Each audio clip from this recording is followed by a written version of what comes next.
If you're looking for intellectual, informed basketball takes, and you want to bring in media that knows what they're talking about, look no further than.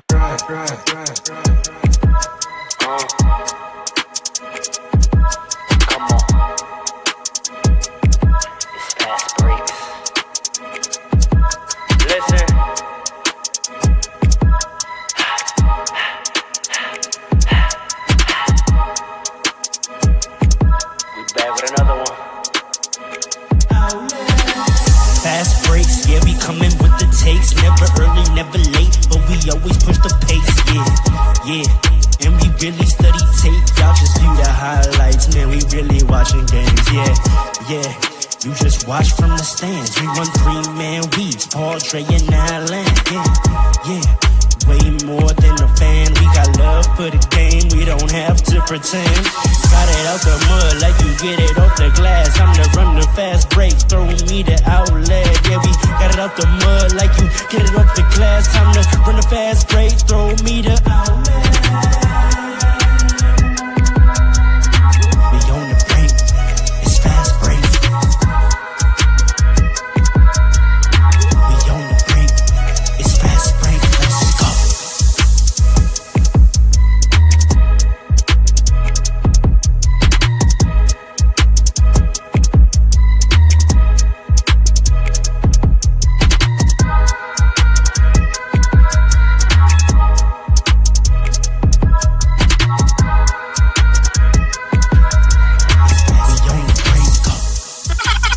Yeah. Talk to us nicely. It's Black History Month. That's a fact. What up, family? Nope. We good? We here? We live? We Is this here. mic We on? here. Is this mic on? The people that hear me out there in the street. Wake up, move your feet. Time to compete. You know what it is. Welcome. Thank you for choosing us this week once again for your audio adventure. My name is Rhoda, hostess with the mostest, and I do believe you know this. To my right, King Dre. King Dre. LeBron's gonna sue you, man. I know a better lawyer than he's. Oh. That's right. Let's go. Above Let's him, go. the architect. Alan, They got the me man hyped. with the plan. Do you understand? 10 grand. 100 band. To his left, last but certainly not least, Mr. 10 toes down in every city I walk to. Mr. You can't tell me nothing. With a fact, he means that. Mr. That's facts. PRR Sports Coach. I'm saving that. Oh! I'm saving that. What's going on, fellas? How we doing? Listen, Doing man. great. It doesn't matter how you're doing. We have basketball to talk about. That's crazy. That sounds familiar. Wait, Farrah, I don't not mean to interrupt you, sir, but ahead. I gotta take a moment to shout out the perfect storm. Talk to me. The perfect storm. You heard? Yeah. Undefeated in January, the whole month. Red Storm. Let's go. We back. Perfect. What are we talking back. about, bro? I didn't even plan that. That was just back. on my desk right next to me. What are we talking go. about, We see bro? it. We back? Say We Johnny back. back? Yo, actually, so back. that's breaks. We gotta We are pull up to a so game back. for real. Oh yeah, I almost went today. I almost called out on y'all. I went today. Hey, Funny as I'm not hell. gonna hold you. Nah, Rick got it going.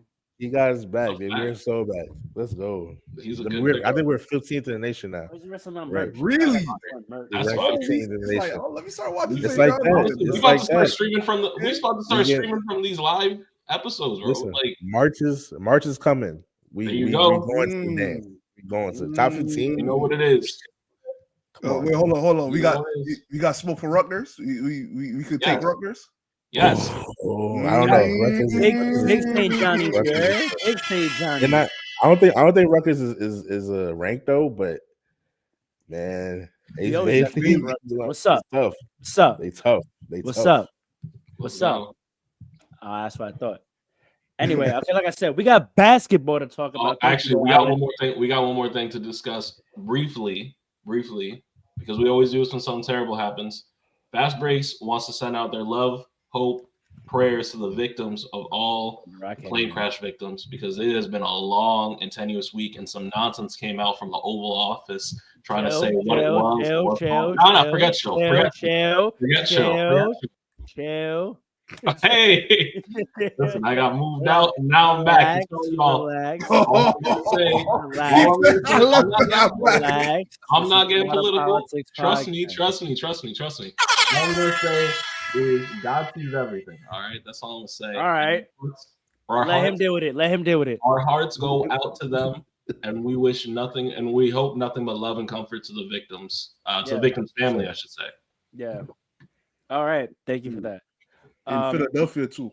You can't forget that. Oh yes. I said all of them. I mean all of them. Yeah. That's crazy. Hard to try to transition to basketball. Thank you for that, fellas.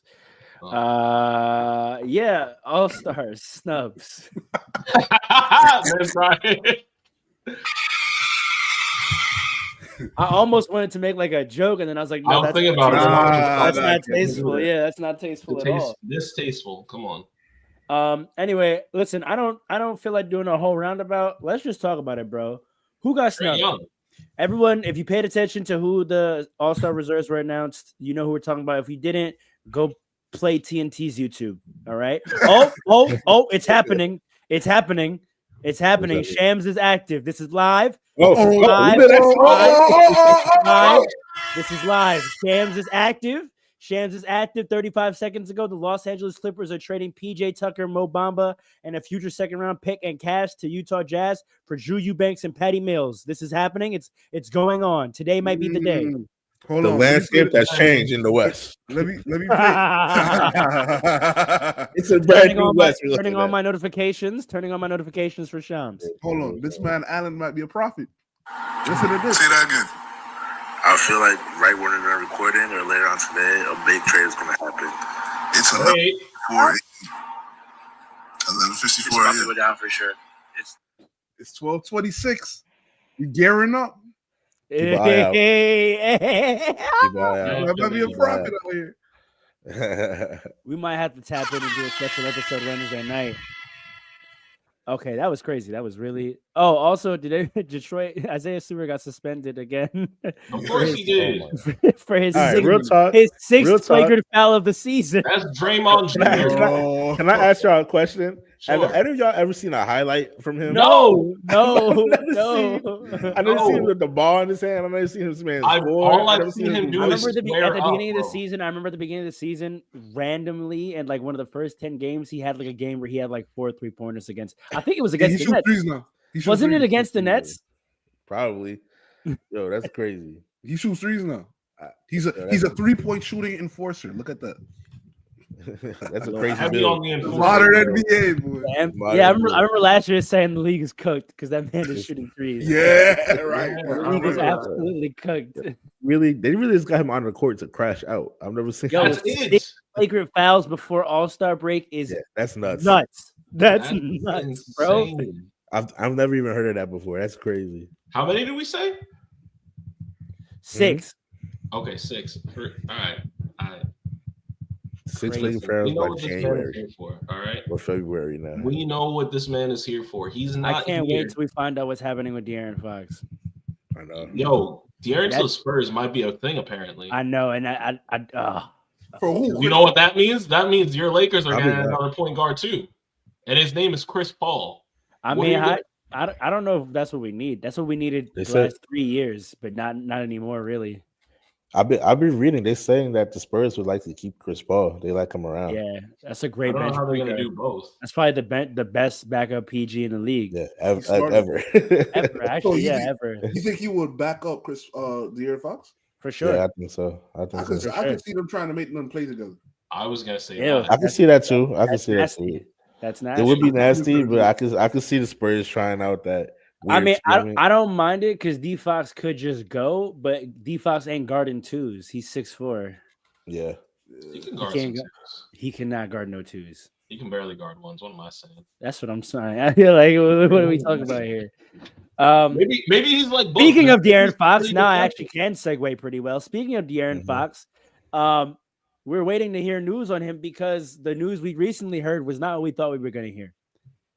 The West All-Star reserves, let's start there. Talk to me. No Fox, no Book, no Kyrie. No How do you Sabonis. how do y'all Bonus. feel? No, yeah, but we kind of like he gets violated often. He's awesome. He's leading the league in, He really he's leading does. the league in He really rebounding. does.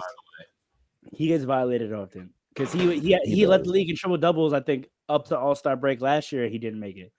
Yeah, that was They crazy. just don't mess with him. That's what it is, man. It don't He look doesn't- good. He don't get good. love like that. So talk to me. This No is- D Fox, no um, Book, no Kyrie. How do we feel? Honestly, at this point, I don't even remember who they even had. Let me pull this up real quick. Jaren Jackson Jr., James Harden, and James Harden was surprising. I'm not going to front. Yes, it was. Let's Yeah, talk was about it. surprising. James Harden, because you know what the thing is, people are trying to pull up. He's looking like Rockets. James Harden. James Harden No, he's on the not. Rockets No, averaging he's not. like 40, 15, and 15 a No, night. he's I'm not not at hearing all. anything like this. All right, so to rank how well we did, He our looked like locks were next all James Harden. I'll say that. our locks were all correct, right? We locked in Anthony Davis and Victor, and those were our locks, and those made it. We correctly guessed Şengün, but James Harden, Jaren Jackson Jr., and Jalen Williams. Someone tell me It's again, wrong. because y'all looked at me like I was crazy. No, but you know what? Y'all looked Because at me like I first was in the West, we should have realized that they were gonna get two. Wait, did we look at him like he was crazy? Did we say Yes, that? we We did. didn't look at you like we just picked guys over him because his numbers were low. But we should have realized that they were gonna give OKC two. Y'all looked because at of the me like record. Didn't know what I was Jalen saying. Williams shouldn't be an All-Star, bro. Not this All right, year. let's talk about it. Jalen Williams should Not be this an year. all-star because he's one of the best, if not the best. I two-way think you player have to in his because that position record this you have to season. give them two, and Chet's Yes. hurt. Yeah. Hold on. Wait a second. Let's do a hypothetical situation, right? Correct. Let's say we had a player that was averaging like 38 points per game, and All right. the team was like first or second seed, right? Mhm. Yeah, And everybody else, like the second highest scorer is like 20 points per game. They really went off of defense, right? Let's say something like that, right? I'm Should that confused. team have two All-Stars? It depends 38 how points per game. far. that's not. But that okay. Here's the thing: the problem with the hypothetical is that's not what's happening. So Yeah, I don't. So- But to answer your question, Hey, Paul, listen.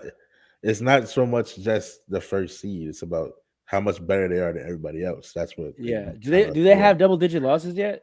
No. No, they're still at 9 losses. Yeah, that's And they're- you have multiple. They're 5.5 games behind the second place. And he's been. And You have Jalen multiple- They're Williams, far and away the I don't agree best with that. with team. Chet hurt, Jalen Williams is by far the second best player on that team. And if Bro, if the they come in an Cavaliers- All-Star break without double-digit losses, like an argument can be made they should have three. How much is you know why? Jay You know why the argument should be made? Because the Cavs just got 3. Exactly. We'll get to that. LaMelo Ball is going to be chilling. We'll get doing to that. music videos. We'll get to that. Doing Paul, music what'd you wanna videos, say? man. Paul, what'd you want to say? How much is Shea averaging? Like 30? 31. Who, Chet? 32, Chet? actually. No, Shea. Yeah, 31, right? 6 and 5, I think, something like that. I want to say 31. Look, let's be real. Like Jalen Williams is playing well this year, He's playing helping out. fantastic. but Shea is the MVP of that team. It's not like He's averaging 33. 33, and I said 38. So that's a big difference. Don't do. Yeah, I'm about to say don't do that. Don't You almost got that off. You almost got that I off. caught myself. But look, all I'm saying is he's borderline carrying that team. When you watch them play, Offensively. right? We know we give it out all Don't stars do for that. defense. Don't do that. Don't do that. No, Is Lou Dort an all-star? What are we talking about? Lou Gens? Lou Dort is not an all-star because Jalen Williams is also surpassing Sac by passe. far. As much as I want Lou to be an all-star. He had to catch himself. He said, "Wait, I cannot talk down on Lou on my public platform." But you know what I thought I about? can't. You know what I thought about recently? Who? Sky BCA. Yeah, that's a fact. I don't know. He disappeared. He just I disappeared. don't know where he He is. jumped one day and never came down. Yo. He was supposed to be just nice disappeared too. from the league, man. He was a promising young player at one He point. was. There's a He lot was of just players that falling secretly long. disappear. I want to know where they go. And it's all that archetype. Yes. Right? Limb- That's a limbs. fact. That's Just a good bunch point. of That's a good limbs. point. A bunch of fact. limbs and athleticism. That's a fact. You know He in who's the fighting G to League not now. disappear? Yeah, you know who's fighting to not disappear that fits that profile? Aiden Shaden Thompson. Sharp. Who? Shaden Sharp. Which is crazy because he was Jaden really Sharp? nice From the for Nets. No. No, maybe I'm thinking- they think about Dayron Sharp. Oh, Yeah, yeah, you're thinking about Dayron Sharp. Yeah, Shaden no, Shaden is on Sharp on the Portland. Blazers. Yeah, on the Yeah. Blazers. the team is Oh, just I too don't bad. know. That's why. But he's fighting to not fall into Narnia. Like I see it every time. Man's learning to pick up a 3 ball real quick then, huh? No, he just makes sure to get a poster every 2 weeks so people don't forget about him. Catch It's a body. crazy because he was like really nice at that point. Yeah, I He's think a good close to player. It's 20. just that's what Yeah. happens to those players. Like Yeah, if they don't man. become like borderline all-stars, you kind of just like give up on them. Like the Trailblazers are the The Wizards. league is cold, man. yeah, it's true. It's cold. It's what's happening to Kuz right now. Narnia is reclaiming him. Nah, They've almost had him for the years now. I know he successfully fought it off. I mean, is Kuz even relevant? He's Wizards relevant. No, but like, it's a relevant fact that he's fallen off as bad as he did, and that's always the Did last he step. fall off? Yes. What? no, I I mean, don't listen, know. he was He could've averaging won a 13 different points team, on I the don't Lakers. He's averaging 13 points on the Wizards. I'm not sure what the fall off is. The team's trash. But is Right. that No, but because when he went there, he was averaging like 24, for like a month and because he signed a max contract. because they had nobody else to give it to. Don't They do said, that, bro. Don't do that. No, I'm not he played his playing. way into that contract. I'm not. Man, Are you about to make me pull up Kyle Kuzma's numbers right now? I'm going to Don't do make it me for do you. this. I'm going Don't to let do me it do for this. you. Let's do it. All right, let's see. First Kyle year in Kuzma Washington. Funnily is not enough, yesterday he playing just put up 19 points. Oh my God. What are we talking about? Kyle Kuzma does not play hard. You're bugged. Dre, the last 2 years he's averaged 22 and 21. What are you looking at? I'm looking at regular season averages. The last 2 years he averaged 22 and 21 before this year. Hold on.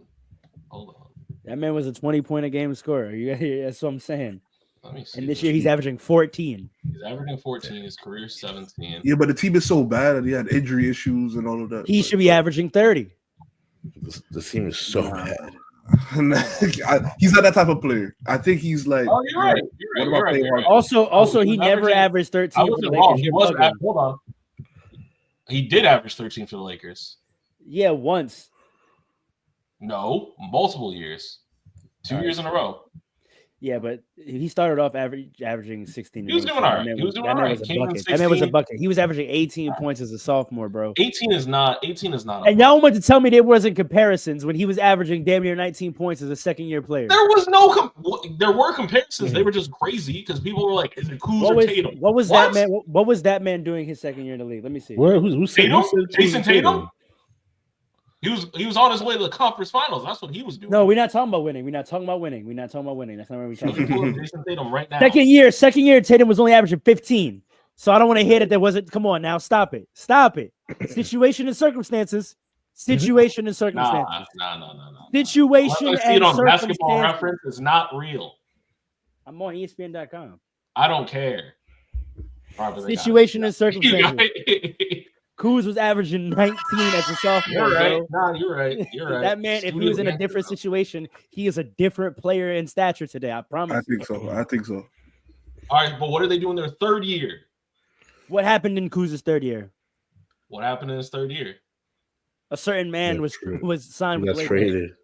No, he didn't get No, he didn't traded. get LeBron. He played with LeBron. He played with LeBron. He was the sidekick for Braun.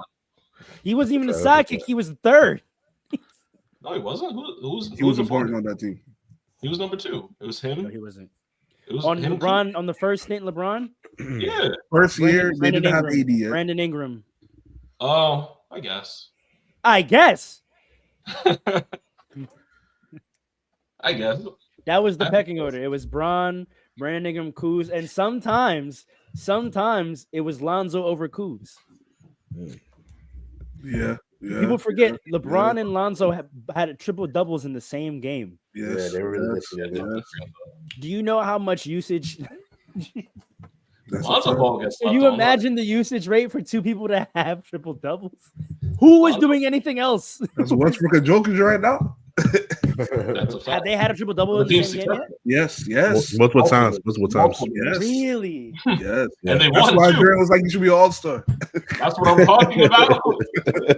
Yo, I just say things. People think I'm crazy because of like it just sounds so wild, but it's really based in fact. Like I'm looking at the game. I can't imagine being on the court while two players are getting triple doubles. Like, what am I doing? Yeah, And it's also that's probably a crazy feeling. Yeah, it's you're also right. your 1 in 5. Like, coach, take me out. Like what? It's also your what center. am I here for? It's your center. I'm just doing one of these every quarter, like running like plays together. So they're just doing stuff together. Yeah, especially if the assists are to each other. Like, yo, I'm really out here spacing. Like, if you watch the games, it's highly to each other. Jokic gets it, waits for Russ to cut, he gets it, and nobody can stop him at the rim. It's literally what just happened. Bro, I'm not boarding, I'm not scoring, I'm not passing. Am I I'm playing defense. I'm here to get cardio and play. I gotta get some steals at least. Listen, catch a fast break.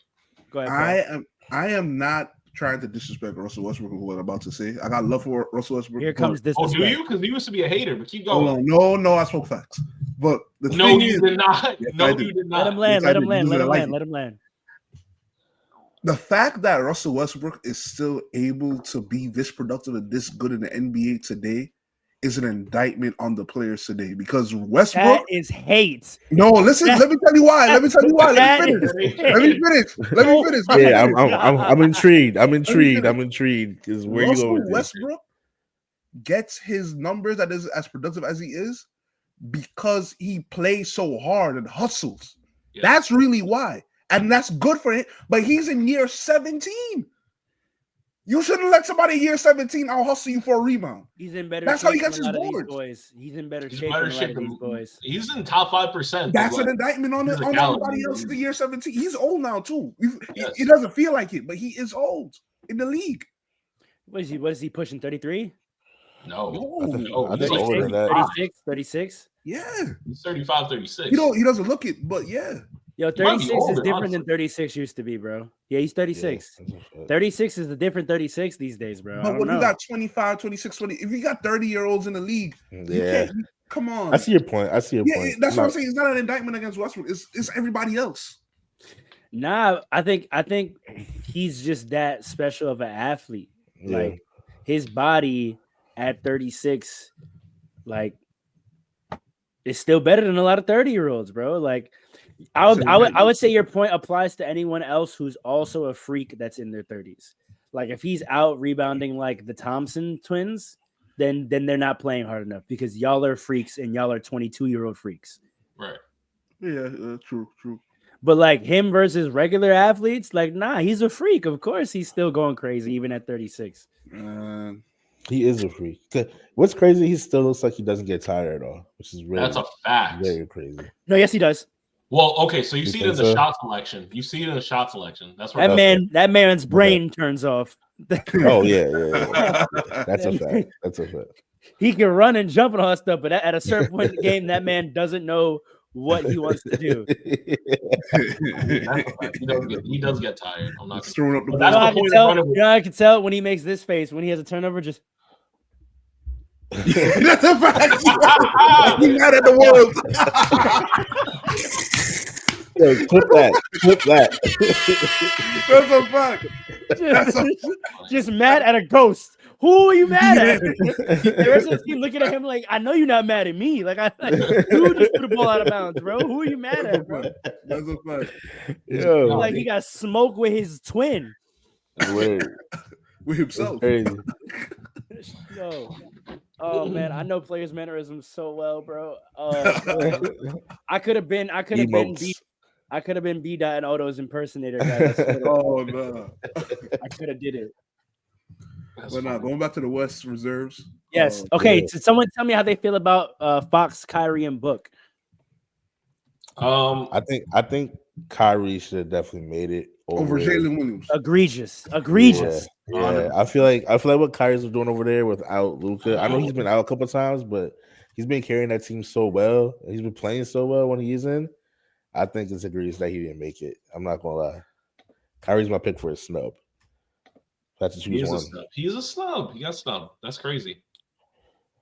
Dre, who's your pick for snub? I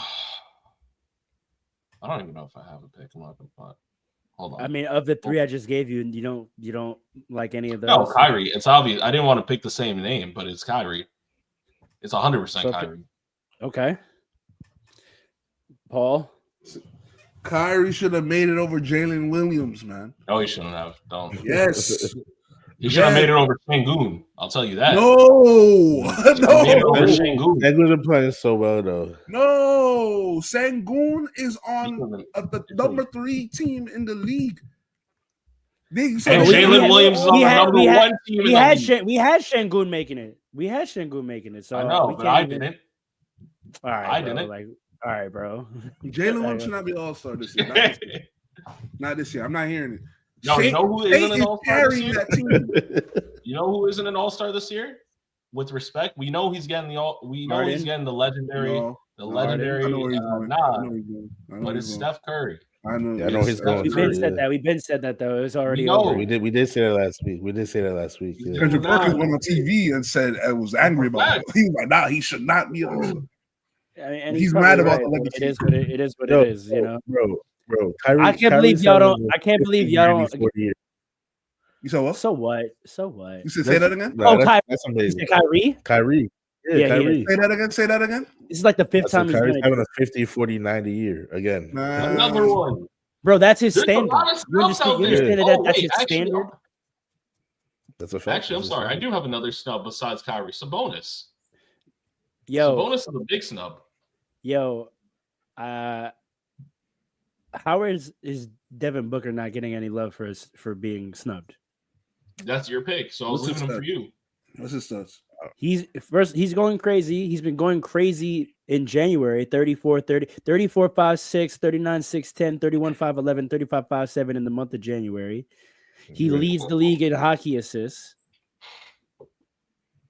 They count those now? They do. He's 6, and thank God, because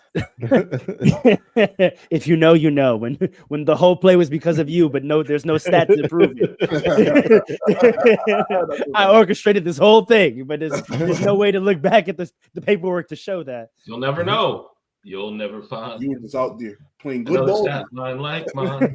Yeah, that's all you get. All you get is teammate grade. Yeah, that's a fact. Where's my way? Nah, you know what? They need to start tracking screen assists too, because a lot of these players be benefiting off of great screens. Here we go. This isn't even for me. I'm just saying. So Devin Booker is averaging 26, 4, and Devin Booker's averaging 26, 4, and 7. I mean, I know the Suns suck, but this guy, I still find because of him. I still think he's probably fighting with Jaylen Brown for the best 2 guard in the league still. He is. Here's my thing, right? How could you be the best at your position and not make it? Here's my thing. I think that Booker, Kyrie, particularly Sabonis kind of, but I'm really Kyrie and D-Book. Any one of them could make it, and we wouldn't bat an eye. We wouldn't be like, oh, nah, that's crazy. Yeah. I think Jalen Williams should not be there for them, for either one. If I have to say one, I'll say Kyrie, but Jalen Williams. Why Kyrie over Book? I just want to know. 50, 40, 90. Sure. Okay, I like it. They're higher in the seeding as well, right? Yeah, I like that. Yeah, fair enough. I just wanted to put it on record. Yeah. Yeah. Actually, they're not. No, they're not. Anymore. Suns are better than Dallas right now. Literally in 1 week. A week changes everything in the West, bro. It literally does. Yeah. But we go to the standings now. Suns are 8. Dallas. They just flip-flopped. That's all. They just flip-flopped. Yeah, it is flip-flop. They're still tied. At the top of the voting stock, They're still tied in the games behind column. So it's well, how about this? I need the Nuggets to get out of 4th. I need the Nuggets to get out of 4th. They have to get out of 4th. Get to 3rd if you have to. Don't worry about it. Why? Get to third if they have to. Why are we tight? Why are we tight that the Thunder are getting 2? I'm not tight that they're getting 2. I get it. No, Paul is. James Harden shouldn't be there. You're wilding. He shouldn't. I don't see him as All-Star. I don't. No, you're wilding. I would take both of them out and put Kyrie and Book in if I'm being honest. You're wilding. James Harden shouldn't. Hold on. Let's pull up James Harden's stats. How about winning? We looked at it. Winning as well, right? We looked at it. 21, 6 and 8 is good, but they're number 6. He's shooting 39% from the field. Since you love talking about percentage so much, he's shooting 39. Nah, they should have had Norman Powell. Are you joking? Norman Powell? No, that's crazy. What are we talking about? It's really representative. It's really representative. That's the thing. And that's trash. Nolan Powell. That's trash. That's trash. No, Jalen Williams should not be there. Shea, he'll be all right. He's a young player. Let me tell you something. Jalen Williams is clamping the hell out of James Harden. So we rewarding defense now for yes, we are. Get out of here. Yes, we are. It's not cap. That's why they gave it. He's the second best. No, they gave it to him because they wanted OKC to have 2, and he's the second best player that's active on their roster. Correct. I don't like that. I don't like it either. That's the nod. That's what they were doing. I understand rewarding winning is one thing, but when you reward winning in spite of other players, I don't like it. Clearly deserve it. I don't like that. Jalen Williams is not an All-Star this year. He will be for multiple time All-Star, but not this year. Not an All-Star, bro. In the West, are you dumb? I'm not gonna lie. I don't see the justification of them choosing James Harden over Norman Powell. If they needed someone from the Clippers, that's a fact. If they needed someone from the Clippers, I don't see the justification for him over James. You know what it is? I think with the coaches, I feel like a lot of times All-Star or what's happening is All-Star selections are the coaches signaling the play styles they have respect for. So again, well, exactly. I'm gonna get there, but remember what I said about how like respect is differing around some of these superstars in the league today. That a lot of these superstars aren't respected by certain basketball, legacy aficionados. I think that's what it is. Old school basketball heads really love Jalen Williams' game, and they are rewarding it. And the Kyrie and ISO Kings. I guess they're over it. Harden, I don't understand at all. You know why? Harden makes no sense. I'll tell you why. It's because he's leading the Clippers. That's why. Norman Powell is the leading scorer, and he's playing better, but he is the leader. I think it's they feel. I feel like they feel like they like that. I think they're calling him All-Star because, like you said, leadership, but specifically the context of PG leaves, Kawhi is hurt. And they're 6th in the West. Yeah. Mm-hmm. And they're saying that's because James Harden is being James Harden. And like, I guess that's true. Like, do we think that that's true? No. Have the Clippers held on because of James Harden? I know. I think everyone else in the West is ass. Yeah, it's not. What? Wait. He's using your logic, Pharaoh. I'm being dead. Everyone below them. Yes. Yes, that's correct. Mid. Everyone below mid. Whole bunch of mid. The Clippers there are 5 non-mid teams in the West. Everyone else is everyone else's ass. That's what's going on. That's a fact. Everyone else's ass. Unless the Spurs get De'Aaron Fox or Jimmy Butler, everybody else's ass. That's a fact. So I would say that Harden hasn't been any kind of particularly fantastic, that he is benefiting from the Clippers roster has marginally better talent than the rest of the West below them. And so all he's had to do is play solid. Yes. And they're 6th.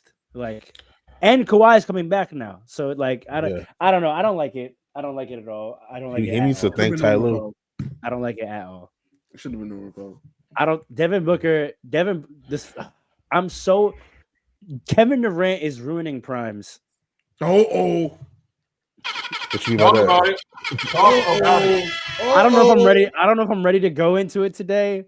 But I think you're ready. But it's no, because this is gonna be a whole pod, because this is gonna be one of those legacy era conversations that we have going We're back. only 34 minutes deep. Get going. But like 34 minutes deep. Now's the time. Devin Booker, where Devin Booker is supposed to be in this league right now, and where he actually is, I don't like it. You know who's been on this don't for years? like it at all. You know who's been on this for years? Me. Because I told y'all when Kevin Durant went to the Warriors. When Kevin Durant went to the Warriors, he looked over and he said, "That guy's taking my shine. I gotta go stop that." I've been. You did say that. You did say that. I remember you say that before. Yeah. I've been on this for 10 years. But who coined the term Kevin Durant ruined the NBA? Who coined the term Kevin Durant ruined the NBA? We'll get to that. Come on, man. That's what like I said, started this podcast. That move started this podcast, man. Yeah, I'm not ready to go into it because I really want to like have some developed thoughts. But like that is my gut reaction, is why I keep harping on Devin Booker, because obviously he has one of the play styles that I very much like, and I felt like during his finals run in the year right after, he was reaching peak efficiency. Like he was really beginning to perfect his game and really was the best two guard in the league. And like, I don't think that player has gone anywhere, but now he's stuck as ninth in the West, and now he's not even making All-Star games anymore. Like, what's going on? What's going on? And it's simply because ninth seed can't get 2 All-Stars, and that man has to be an All-Star. That's the only way. That's the only reason he's not. That's the only reason he's not. Is KD truly playing better than Devin Booker? I don't know. I don't know either. I don't know. And he's a starter.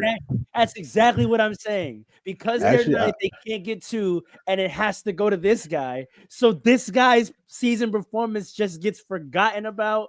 And he doesn't get regarded as an all-star in his league, as a superstar. He's not even an all-star. Devin Booker is a superstar, bro. Yeah. Just to piggyback off your point, I heard someone make a point earlier this week that it's also partly like the Olympic stuff. He came in as like a backup player playing second fiddle to like.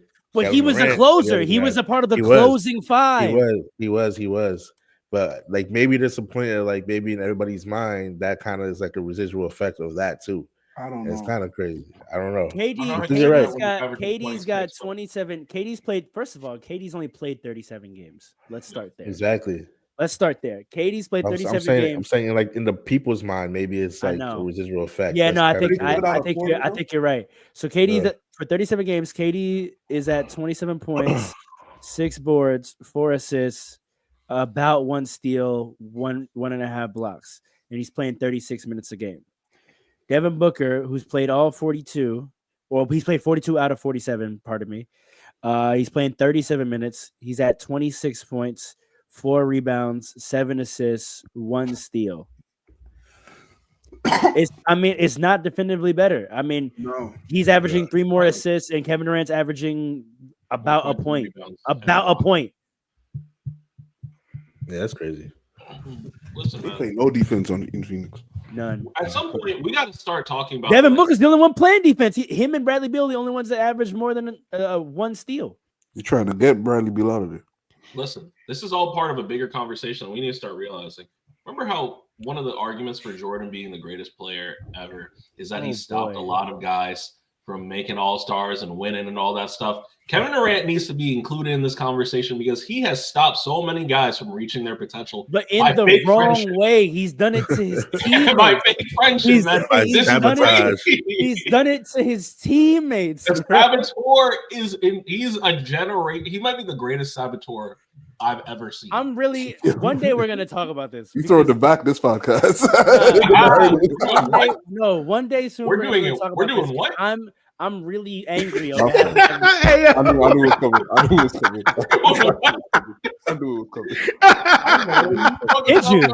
Did you? What? Did you, Paul? Did you know? You were saying. Talking about, man. Paul, you were saying. No, that's not what we're doing, man. We're just having a wholesome discussion. Yeah, no, I'm really angry on behalf of Devin Booker right now. Like, I'm really mad. Listen, It's not right. It's not right. I've been talking Shall about we it go for to the years, East? man. Shall we go to the East? Yeah. Sure. All right, Let's let's go to talk the East, about man. it. Let's talk about it. LaMelo Ball, what happened? He's a chuck. He's Stop. forcing this. Stop. I It's just told like y'all. I it's told just like y'all you what they said, think about him. Pharaoh. They think he's a studio gangster, man. He's getting good numbers on a bad team, and people think that means something. Yo, but here's the thing. It's not said. just good numbers. It's not just good numbers. It's some of the best numbers in the It's league. great numbers, yeah. It's It's great some of numbers. the best numbers in the league. Field goal percentage On a ain't terrible- number. You can't ignore Listen, that. You He can't doesn't ignore get that. respected because they're trash. The That Charlotte field goal- Hornets are garbage. Field It's goal also- percentage ain't good. It's also what you said, Pharaoh. I don't Whose think fault they is respect that, his though? play style. I They don't see him think chucking they up. respect his They play see him style, checking up his one-legged threes, Yeah, and they said, like "Oh he's in nah." the park. They said, "Nah, we're not. We're not rewarding that." You know, We are This is talking not about the play wrong style we wanna player. see. We'll get to the other one because you know how I feel about that man. Honestly, All right. I wouldn't be surprised if the call came from Adam Silver himself saying we cannot That's a Whatever you fact. wanna That's a- we cannot reward. This is not what I want to see in my brand. No, We're building a brand. My Adam league. Silver, Adam I don't Silver wanna would see love this it if in my Melo league. made it. No, I Adam Silver disagree. would love it. I disagree. This Wait, is not wait, Adam wait, Silver wait, style. wait, wait, Lamelo's like one of the popular players in the league. Adam Silver would love that. These stats have been manipulated. Oh, Uh-oh. what you mean? Where is his name? Who? Can I just not read? I'm looking at LaMelo right now. 28, 5, and 7. What are you talking about? Why when I pull up? Oh my god! I caught them. Mhm. I actually caught them in the act. I pull up NBA player stats 2024-25 right now. Right. Let me read to you the names that are listed as top 10, and you tell me if you feel like something Top is 10 in missing. what? In points, you tell me if you think something is missing. Shea, Giannis, Jokic, Maxey, Durant, Tatum, Edwards, Brunson, Davis, Booker. Is Whoa! someone not missing? Whoa! Wait a minute. Is someone not missing? Look at your filters. 27. Wait a second. Look at your filters. Bro, I have it toggled for points. No, this is crazy. Is points per game? Yes. Did he Bro, miss they are hiding in plain sight. They are No. literally trying to not let you know what they did. No, hold on. Crazy. This Hold on. is How many games did he crazy. play this year? Yeah, that's a good question. Good question. I don't care, bro. I don't care. How many games? Because he might not qualify. Because Wow, that's this how is they qualify. crazy. He played 31 games. Hold on. He played 31 games. This is crazy. I'm Now, really hold on. looking This at is a this fleet. in real What's life. going on? They literally just are not listing him so that they don't look crazy. Yo, is this for? No, I have to be bugging. There has to be. Can I share my screen? Nah. Wait, let me see. Can I share my screen? Because maybe I'm Hold on, I'm on tripping. the NBA Audience, right now. tell me if I'm tripping. Because All right. what? Hold on. I'm gonna This go is on the NBA nuts. website and share the I'm screen. on the NBA app right now. Let's see what's coming No, I'm on ESPN. To be clear, I don't know about the NBA, but I'm on Oh. ESPN. No, yeah, NBA doesn't have him either. What's going on? Yo, this is saboteur. Wait a second. This is It goes blatant. It This goes is Shea, blatant. Giannis. Yo, Jokic. this is Mandela effect. This is crazy. They're literally trying to gaslight us like we don't know that he's been leading the league in scoring. He hasn't been, but Not like one, but he's been top 3 all year. that's crazy. No, that's that. He's number 4. This is gaslighting. You sure he qualified? That's what 31. I'm He's trying to say. played 31 games. I don't know how many though. 47. I'm So it's not not sure 50. How many can he? How many are you Bro, gonna when we did our perspective list last week, he was listed. Last week when we picked our picks for reserve and I looked at top scorers in the league, he was listed as 3rd. You cannot tell me that in a week he lost qualification to be a league leader. If he missed some games since then, that might. How many games could you have missed in 1 week to no longer qualify to be a league leader? So That's- you're only allowed to do That's horse manure. That's horse manure, and you're probably right. You're probably right, Alan. That's how they got away with it, but that's ridiculous. Yeah, That's ridiculous. Oh, no, a week that's ago, why- look, a week look. ago, he was 3rd. That you can't Look. do that, bro. No, they got him. So teams have played 48 games. He has missed 17. Bro, he qualified a week ago. You only cannot need to miss that one, many games. You only need to miss one game to not qualify. That's it. What was the minimum? 17. No, you had to miss. If you miss 17 games, you don't qualify. Yes. What's the converse of it? So if there's 48 games, how many games did you have to play to qualify? 31, which he did. So Where are you getting that from? I'm looking up explaining the new 65 game rule. So you have to play 65 games. Sure. That means for a whole season, you can only miss 17 games. Sure. Oh wait, so, no, that's for awards. That's for awards. They're probably using the same logic to bar him from this list. Because technically, scoring champ is an award. He's averaging 28 points. This don't make no sense, bro. This don't make no sense. This is crazy. This is disgusting. This is disgusting. This is disgusting. Is there any we got any people in the comments? This is crazy. This is crazy. This is a fleece in real life. This is crazy. Never trust your governments or your organizations. They're always. This is literal gaslighting. This is literally gaslighting. Right. If you want to understand more about this topic, you should all watch Attack on Titan. This is literally gaslighting, bro. He's averaging 28. So he's supposed to be right there. So he should be right there. Right above Maxey. Yep. That's insane. And Tatum's only played 37, and KD's only played 37, and he's right there. No, LaMelo's only played 31. So it's got to be. So it's got to be by like percentages, right? That's one thing that makes sense to me. It's got to be like what percentage of the games you played to qualify for league leaders. But here's what I'm saying, Alan. Mathematically, you would have to show. I know you maybe can't, but someone would have to show me mathematically how 1 week could be the determinant difference. I'm telling you why it's the determinant. Because at most, let's say he missed the entire week, which he didn't. Yeah. The most games you can miss in a week is 4. He only would need to have missed one game this week. So let's say. But you're not telling me why. What's the minimum? Who's telling you? Look. I don't know what the minimum is, but look. If Charlotte has played 48 games as of today, right? Yeah. And he missed 4 games, that means last week he played like 31 out of 44 games. I'm not good at math, but that's a big difference. High. Yeah, that percentage would be way different. He missed 4 games. 31 out of 44 and 31 out of 48 is a big percentage piece. Not so big. 31 out of 44 is 70%, right? That's 70% of the games. 31 out of 48 is 66. It's 60. So I mean, 2/3 of the games. All right. He's playing 2/3 of the games. Like it's insane. Come on, man. Come on, man. I don't know what's going on there. That's why I said, Alan, you're probably right, but I still feel the way I feel about it. This is gaslighting. I feel you. This is absolutely. And he's averaging 1.4 steals. What's going on here? Yo, this is not right. This is not right. What I will say, that's the one they lost the game. But go ahead, at home, he's averaging 1.6. What is happening? Go ahead, Paul.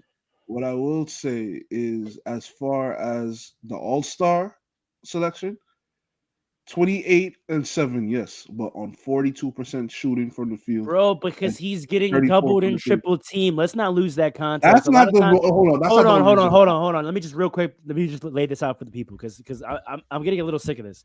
We're gonna stop acting like efficiency is not only a skill but is also a luxury. And you point to it all the time, Paul, when you talk about that Super Warriors team. Mm-hmm. It's really easy to be more efficient when there's talent around you and there's not help defense.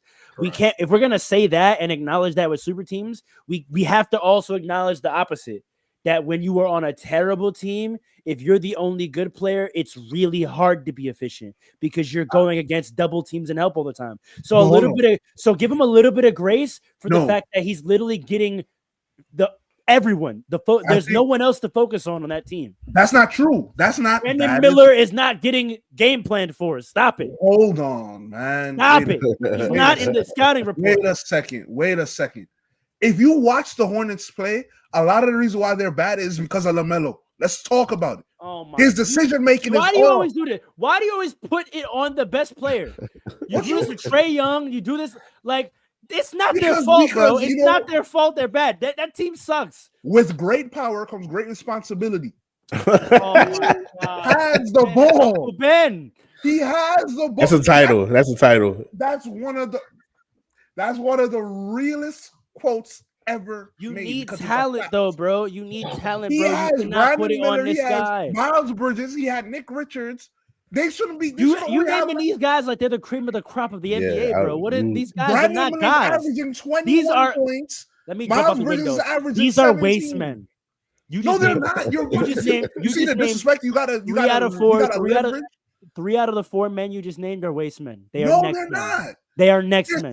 They're not. They are good players. They are. Brandon Miller is nice. I said 3 out of the 4 you just named. Miles Bridges is nice. Stop. Come Stop it. People forget because of what he did and why he was out. No, we don't league. forget. You were nice, and then you went away for a while, and when you came back, we figured all that shit out. No, that's not right. We figured all that shit out. The problem is the Melo's decision making is off. No, stop. It's the truth.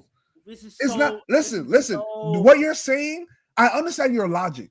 This is what happened. This is what happens. Wait, I get drafted to terrible markets, and it's terrible. No, they get blamed for all of the organization's faults. No, real quick. I understand your logic. I understand what you're saying because it applies to a lot of players over the history of the game. I'm telling you, if you watch the Hornets, that's not what's going on. But yo, can I ask you a question? Does every point guard not have a decision-making learning curve unless they come in as like they were a dynamo facilitator in college? Did Maxey not have a learning curve? Did De'Aaron Fox not have a decision-making learning curve? Did Steph Curry not have a decision-making learning curve? I can keep going. I can keep going. Calling it out though? No, I'm not. No, it's not wrong for calling it out. What I'm saying is to say that's why they're bad. That is why they're bad. No, that's dishonest. The learning curve because other guards I've named. Because other guards I've named in different situations went through their decision-making learning curve, and because there was talent on the team, they were still good. Or at least decent. Right. So it's not his learning curve that's the problem. It is. The lack of talent is the problem. The problem is the talent is young, and he's young. That's the problem. But they are. So then why is it his fault? So why is it his fault? He's the point guard. Look. If we're gonna celebrate him, we should be able to criticize him as well. Criticizing him and blaming the success of the team on him are two different things. You can you can point to holes in a player's game, but then laying the fate of the organization at their feet is something completely different, bro. He's the guy. Is he a perfect player yet? No, he's a young player developing. We can acknowledge that. You're not going to put that on him for the whole reason the Hornets are bad. There's many other things that could be making them good other than his development, and none of those things are happening. None of them. The Hornets have done a good job. The Hornets have done a good job of putting good young talent around him. LaMelo hasn't figured it Where out are yet. The vets? It's okay. Where are the vets for stability? Name them. Those vets are not going to make that big of a difference. All right. They're not going to make that big of a difference. Where's a coach that's good at player development? And I'm not talking about head coach. I'm talking about assistant coaches. Where are the former head coaches on the bench? It's Steve. Okay then. So don't tell me. When's the last time they made a really good trade? When's the last time they made a really good trade? What? Okay. When's the last time they made a really good trade? They have talent. They have good talent. You can say whatever you want and put whoever you want. LaMelo is a chuck. Point blank. He's a chuck. Why do you keep ignoring that? I'm not ignoring it, bro. You're not hearing what I'm saying. I'm saying two things can be true. You're saying that because he is what he is why they're bad. I'm saying I've seen teams be good with young players who look exactly like that. It can't be that. Wait, first of all, it can't be that. First of all, the shots LaMelo takes are not the shots young Tyrese was taking. Was not the shots young Stephen Curry. You're talking about style. You're talking about style. No. I'm talking about the decision. The decision making. No, you're talking about style. No, I'm not. Taking a bad shot is taking a bad shot. Style when I'm not. Time out. It's taking a bad shot. Hold on, Paul. Is taking a bad shot not taking a bad shot? No. So the guards that I named, no.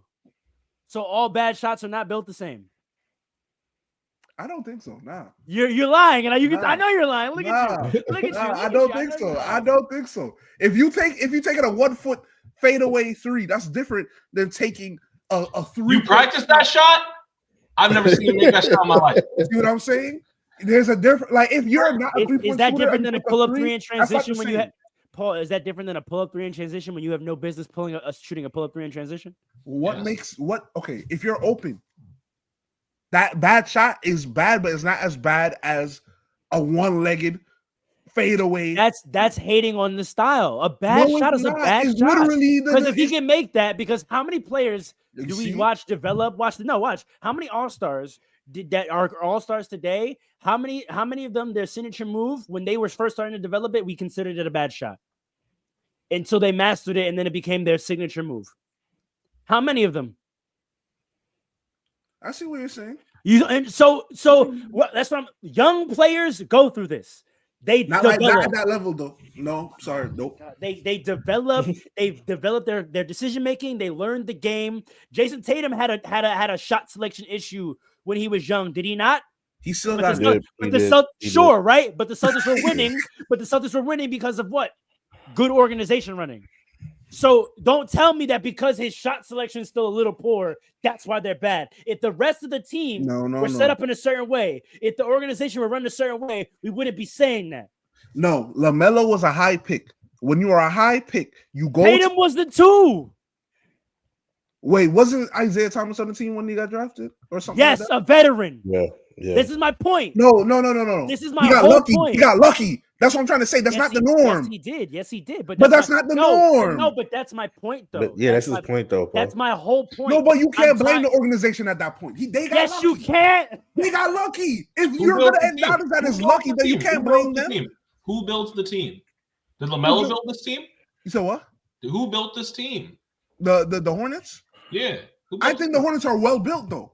You think they're not? They have good players. They're not. All their good players are young. That's the problem. So exactly. That goes to your point. But that goes to his point, Paul. The roster is just not good enough. You can't. That's what I'm saying. When you max out on youth, bro, you're guaranteeing yourself to be ass for at least 6 years.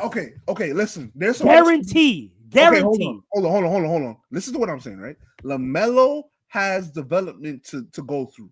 Yes. I'm not saying that's a bad thing. No, Paul, I know what you're saying. I know exactly what you're saying. You're saying that with a young team, with him as the nucleus of the young team, they're only as good as he is. So in his development era, while he's not that good yet, they're not going to be that good yet. And therefore, how good they are is his fault. That makes perfect logical sense, like you said about me. I'm saying that's unfucking fair. How is that not fair? Because why are you putting a player in that position? See, you wanted to make all this commotion about how he's not on the leading scorer. No, but that's bad organization. We want to talk him up and celebrate him. But Paul, we can't criticize him too. It's not about criticizing him. I'm saying I just agree with the way you're breaking it down, right? A young team, he's the nucleus. So that means his development pace is literally the pace of how good the team gets. And therefore how good they are is his fault. That logically, I get it. That I know it's not abnormal. That's actually what I'm most upset about, is that a lot of teams do this, right? I'm saying that scenario is unfair, and it's why at the year 7 they leave you. Because you're putting the whole organization on my pace of development. The entire fate of how we do as a team is about how quickly I can figure this league out. But that doesn't mean that the team. And therefore, when we fail because I'm still learning things, it's all my fault. That doesn't mean that the team. So when I figured it out at the year 7, I don't care about the Supermax. I'm leaving to go play with other talent. I'm tired of the team living and dying with my mistakes.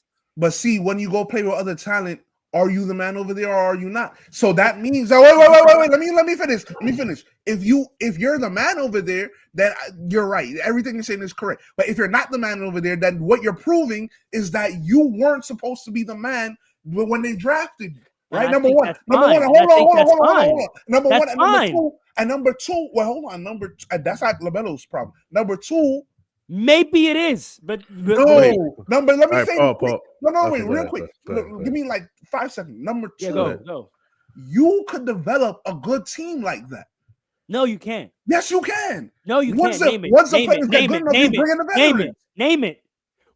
But you have to do that part. You have to do. That's my whole point. Yeah, but it's not time for that yet. With yes, LaMelo. it is. It's his 5th year.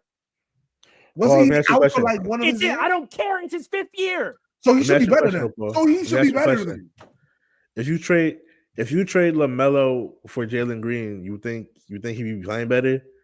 You think his decision make? Put LaMelo on the Rockets. What do they look like? That's exactly what I'm saying. Currently, still number 2. No. You think they're really? worse? They're worse because you're out of your mind. LaMelo is very. You can't box in LaMelo. You're out of your mind, bro. You cannot box in LaMelo. LaMelo's not sharing the ball with Fred VanVleet like that. What? You can't box in LaMelo. Jalen Green is more conservative of a player than LaMelo. Oh, you're saying LaMelo is a chalk. He's been a chalk his whole life. Wait a second. That's hate. That's hate, and it's not true. It's not true. Oh no! Well, he has been a chalk, but he's not a chalk now. Listen, the reason he got drafted so high, because y'all weren't really paying attention to Lithuania. The reason he became a lottery pick is because when he wasn't. I was clocked in. When he went to Lithuania, is because he learned to be a facilitator. His passing ability is actually what got him drafted. So for you to say he's a chuck and can't share the ball is ridiculous. Also, it's ridiculous. I never said he can't share the ball. I'm talking about sharing decision-making capability. That's the other thing. Hold on. The ball lives in his hands when he's on the court. Because of the situation he's in. No, because that's how he plays. Also, I'm not jagging that. Also, I'm not jagging that because he played very well with Terry Rozier and they went to the playoffs. Who? The Hornets. He played very well. LaMelo played in the playoffs? Yeah, you see? You see this? They forget.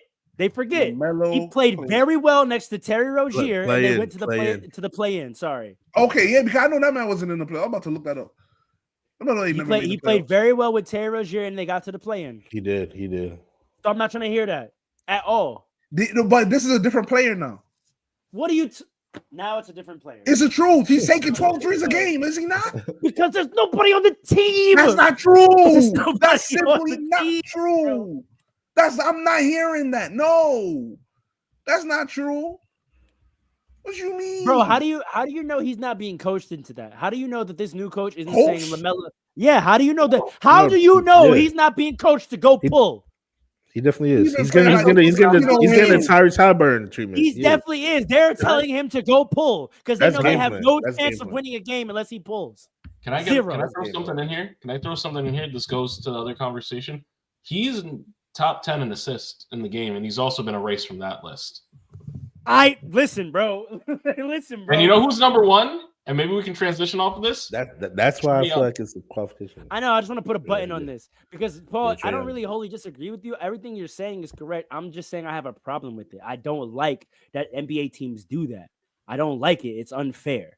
I don't think that young players should be getting put in that position at 18 years old, bro. I disagree. And the only time it's worked is when you put in veterans around them during the development era, right? During the development era? During it. You put the Andre Iguodala's and the David Lees on the team while Steph, Clay, and Dre were figuring it out. Not after they figured it out. You put the Derek Fishers, Kendrick Perkins, and who was their wing vet? Who am I thinking about? Like the Ronnie on OKC during their young era. Derek Fisher, Kendrick Perkins. They had a wing vet. Hold on. You know who I'm talking about, right? Was it Ronnie Brewer? They did have Ronnie Brewer for a bit. Yeah. They had Kevin Martin. Thabo Sefolosha. I don't know if he was a vet. Who, Kevin Martin? No, Thabo. Kevin Martin was later on, too. Yeah, he was 2012. Kevin Martin was on the team in 2012? Yeah. He was. Really?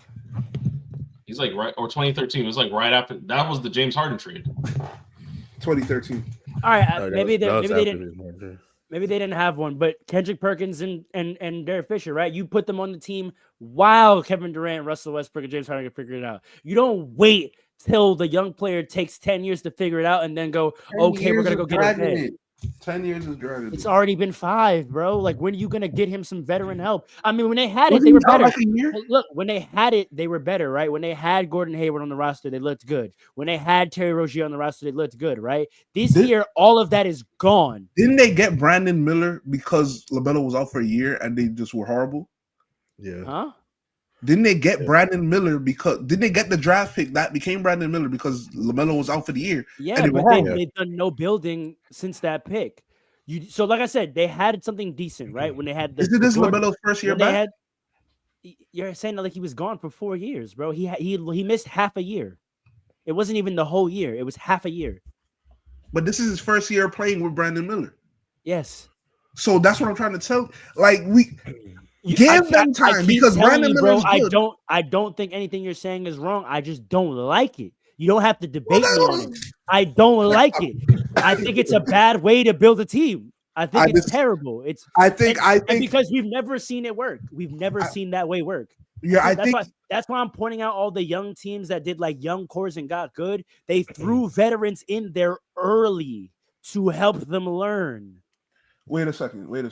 If you're talking about 2011, 2012, right? LeCady was in his 5th year. Huh. But this is technically like his 4th year because he was out for most of the year. Come on, bro. Don't do that, bro. Look, what I'm trying to tell you is stop you from putting a veteran on the roster. Hold on. What I'm trying to say is that this year they wanted to see how they played together. And Miles Bridges just came back. That's a waste of a year. No, but they're young. It's okay. Listen, they're going. Listen, if they get wait, Farrell. I don't like that young point. I don't like that young point though because he gets hurt a lot. Hold on. So what does youth mean? So he's not that. So you can't depend on him then if you worried. No, it means you can't waste years. No. Next year, if they add the veterans, which I think they will, common sense is going to tell them, yeah, let's add some veterans to support this guy because he's really talented and he works with Brandon Miller. Do that this summer. I see why they didn't do it this summer. I see why. It's not ridiculous. Andre Allen, do you see why? Because I want your opinions on this team building thing, and then we can move on. Man, I gave my opinion already. I think it's a ridiculous notion that we're saying right now. I think the team needs to do better. They need to get him some bets. And yes, to put it all on LaMelo is a crazy take. Do I like his shot selection all the time? No, I don't think so. Do I think he's a studio gangster? Probably, but we're not really going to find out until they surround him with the correct gangster is crazy. You gotta stop. You gotta leave him alone. Because he really be in the studio and he really be on some different type of time in Chino Hills. Alan, what do you think in closing, Alan? In closing, I do think they'll try to get some veterans around him this year. Paul's not all the way wrong, but at the same time, he's not. I just think it's a terrible plan. Like it's never worked. It didn't work for the Pelicans twice. Right. Well, we also do have to remember, like you said, I think you did say, like they did have some veterans for a minute. They had Terry Rozier, and it looked good. They had Gordon Hayward, but those guys left, and so you gotta find other veterans. So I think it's going to happen again. Or developing young players. Sorry, they're developing. In the words of Paul, why can't we do both? In the words of Paul, why can't we do both? Just one thing again. Also, just to add this in for context with the veterans. You can't just say veterans and just expect anyone to like come in and do the job. You need winners. Yes, you can. No. You do need winners. Wait, watch this. Guys in their 13 to 15 years who need their last contract and need that vet man, go get them. They have anywhere for anybody. They have Gibson right now. Taj Gibson. Yeah, I said Taj Gibson before. Go on the court. That's too past veteran. That is really I'm talking about a veteran who can still go out and earn their check. That's what I'm saying. But I'm saying that's what I'm saying. It's not just what Harrison Barnes is doing on the Spurs right now is what I'm talking about. Harrison Barnes isn't doing jack shit on the Spurs. He's not helping them. You're wild. He's not helping them. He's not doing nothing. You're bugging out. What is he doing? You don't think he's contributing to the players' development? You're bugging. No. But what is he doing though? What is he doing? I think it's Chris Paul. What is he doing, Farrell? What is Harrison Barnes doing? Because they're bad. They're not bad. The Spurs are bad. Nothing. They're 2 games out of the play-in. I mean, they're bad, but like they're not Hornets bad. Right. I think they have enough. I think the Hornets have enough to be better, but LaMelo's not there yet. No, but that's literally the difference, right? You put a couple veterans. Harrison Barnes is not gonna help them that much. You put a couple veterans. Right. You put a couple veterans on the young team, then maybe you're sniffing play-in.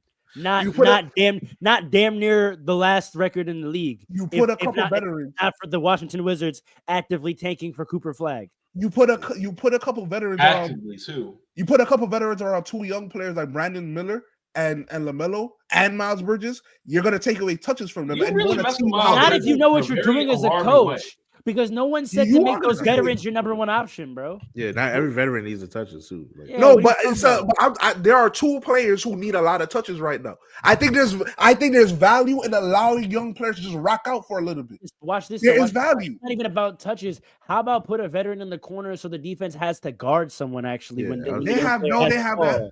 Is it no, they don't. If I'm Cody playing Martin. the Hornets, Cody I'm not Martin. guarding anybody but LaMelo and Miller. Cody not Martin. a soul. Not a Cody soul. Martin. He Trey can shoot. Man. He can have it. He can have it. He can have it. Those guys can shoot. I'm doubling. Hornets roster because I know I'm not building. They have a good roster. No. We're off it. Trey Man's nice. We're off it. Let's talk about the other Trey Young, another player who is kind of slipping to. I mean, the Hawks are doing a better job than the Hornets. I'll say that. Yeah. Because they at least they had some good veterans in and they made a playoff run. Curry, oh my god! They got Josh Green. This man said Josh Green like they got Grant Williams. Like that was Vince Carter, bro. Grant Williams is out for the year. Is that what? Stop talking real quick. Did you just say that they had Seth Curry? If you're talking about floor spacing, did you see the excitement that he had for Josh? But nobody to go on the 3-point line. I'm not guarding Josh Green. If LaMelo's over there, I'm not guarding him. But now you're wrong. But now you're wilding. Now you end up losing to the Hornets. No, I won't. Josh Green was a good player for the Mavericks. In the finals. Why he's not there anymore. No, he wasn't, which is why he's not there anymore.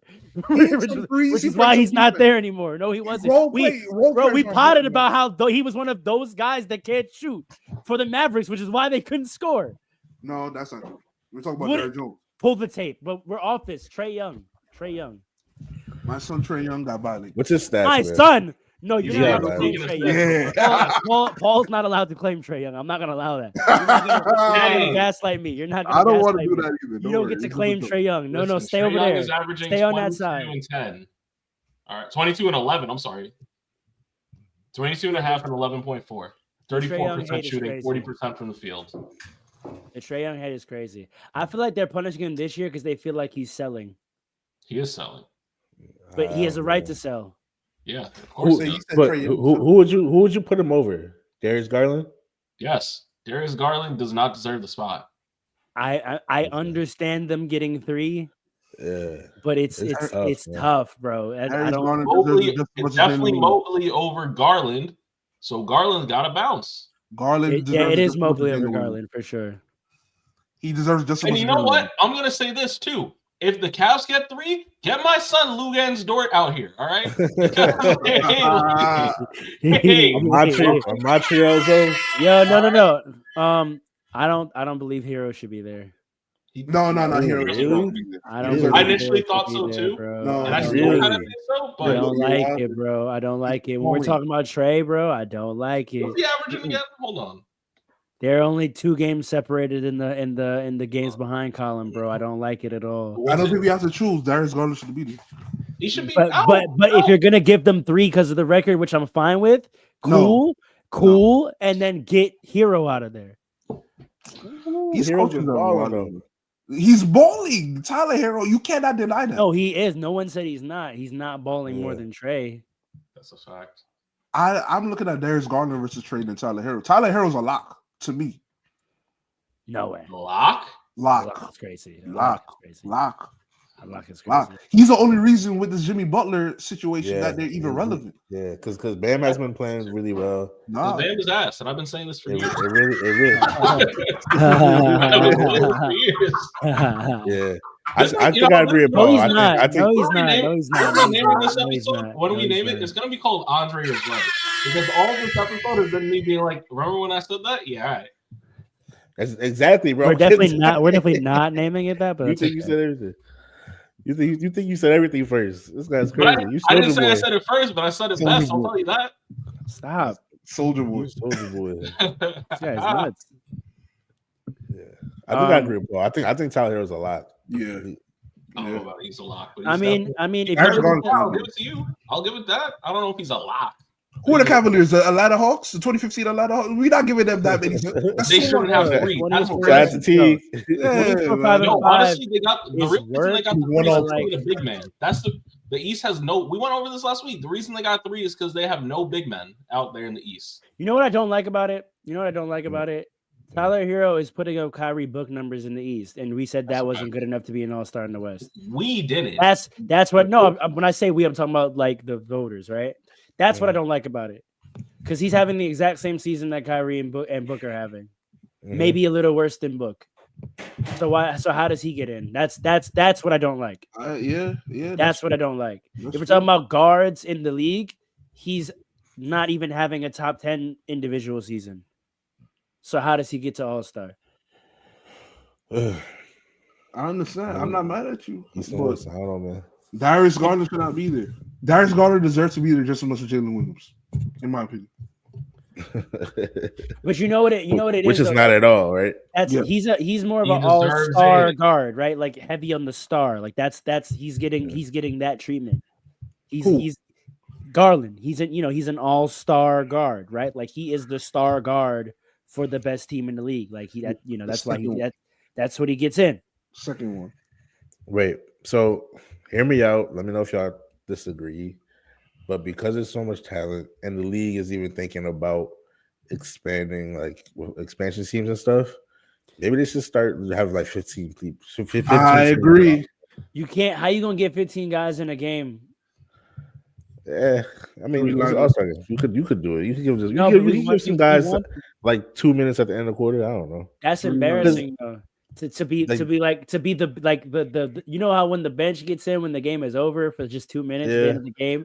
Imagine being those all-stars. You sit and watch the other all-stars play all game, and then you just get subbed in for some claps with 2 minutes left. Like that. That's trash. It's like when Jokic refused to let himself get drafted last 2 years ago. Oh yeah, I remember that. He just walked up. He's like, "Brother, I will not be drafted last." Here's why I don't think that'll be a problem. That's a good point. I didn't think about that, but I don't think that'll be a problem because like the older players, guys who's been there like mad times, they seem to like not care anyway. So after the first quarter, they're done. So I think everybody else, like, wait, how many minutes did LeBron play the last one? I feel like he didn't play. Not a lot, but he was also low key hurt, and he wasn't supposed to play. True.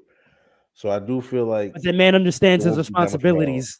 Yeah, I feel like it won't be that much of a problem in today's league. Cause like I don't know. I feel like yesteryear that would be an issue. KD. Right? Like I like of all the All-Stars this year, like the people that are going to be the most entertaining for real.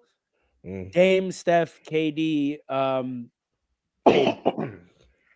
Jason Tatum. That's it. Everyone else is not entertaining at play style at all. Jason Tatum has an entertaining play style?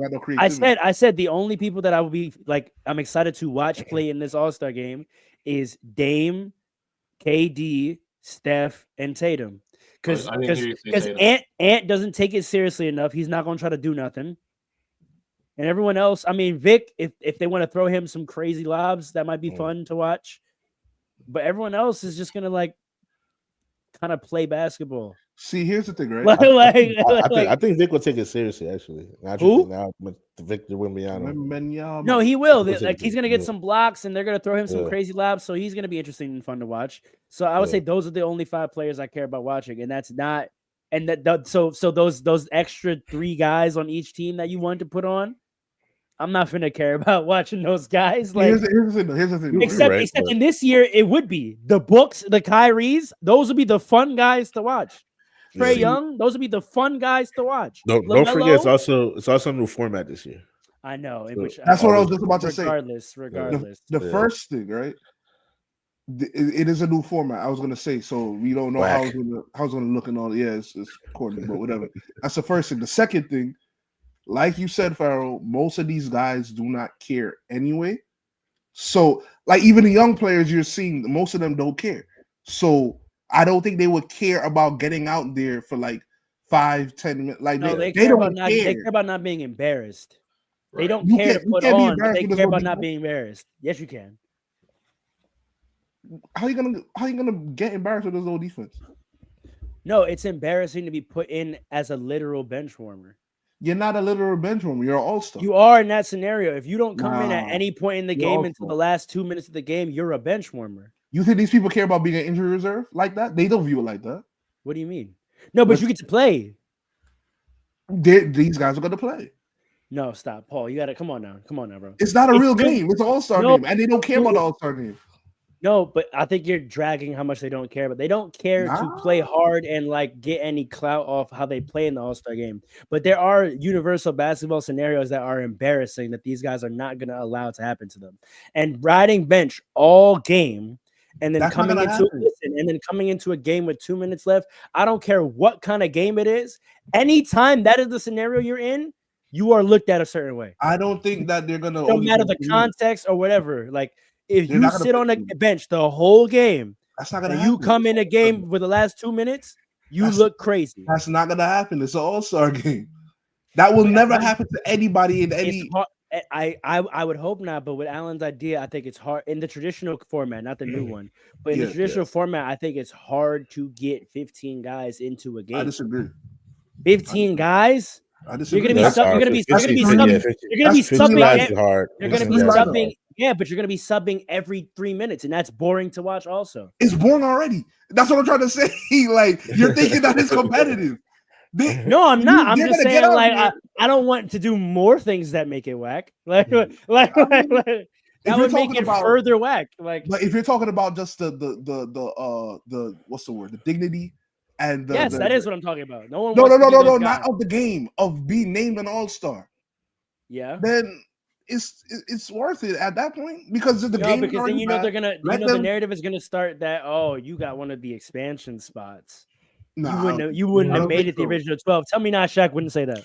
No, tell me not. Right on TNT. We wouldn't know who got the. We would argue about it though. That would be a pod topic. If they changed it next year, it would be a pod topic. Which of these guys do you think were the last 3 in? I don't even think so because we're always talking about snubs. You know what I mean? Like. Exactly. We're always talking about who shouldn't have made it, even when it's 12. So we think about it when it's 15. We're gonna be like, "Yo, which of these 3 guys were the last to make it?" That's fine. That's okay because when you're injury reserve and people know you're an injury reserve, they're still like, "I'm an All-Star." No, but that's different. That's fine because when that's the case, like it's usually not someone that was expecting to make it. So it's almost always an honor. That's not necessarily true. I know not always, but most of the time, the person that gets picked to be injury reserve is not someone that had a super strong argument for they should have made it anyway. But the reason why we are even having this conversation about expanding it is because there's so many players that deserve it. So we're not going to look at it like, oh, this person don't deserve it. I don't know if there's so many players that deserve it. I think we're debating what deserving it looks like. I think we have at least me and Alan, we have a different opinion on what deserving it looks like. I don't think it's like when we say Jalen Williams, I don't think it like I'm not saying Devin Booker also deserves to be an All-Star. I'm saying he deserves instead. I actively think Jalen Williams isn't an All-Star. Y'all are really hating on this man for no reason. This is if there were 15 slots, you would think the same thing with Tyler Hero. Like I actively think he's not an All-Star.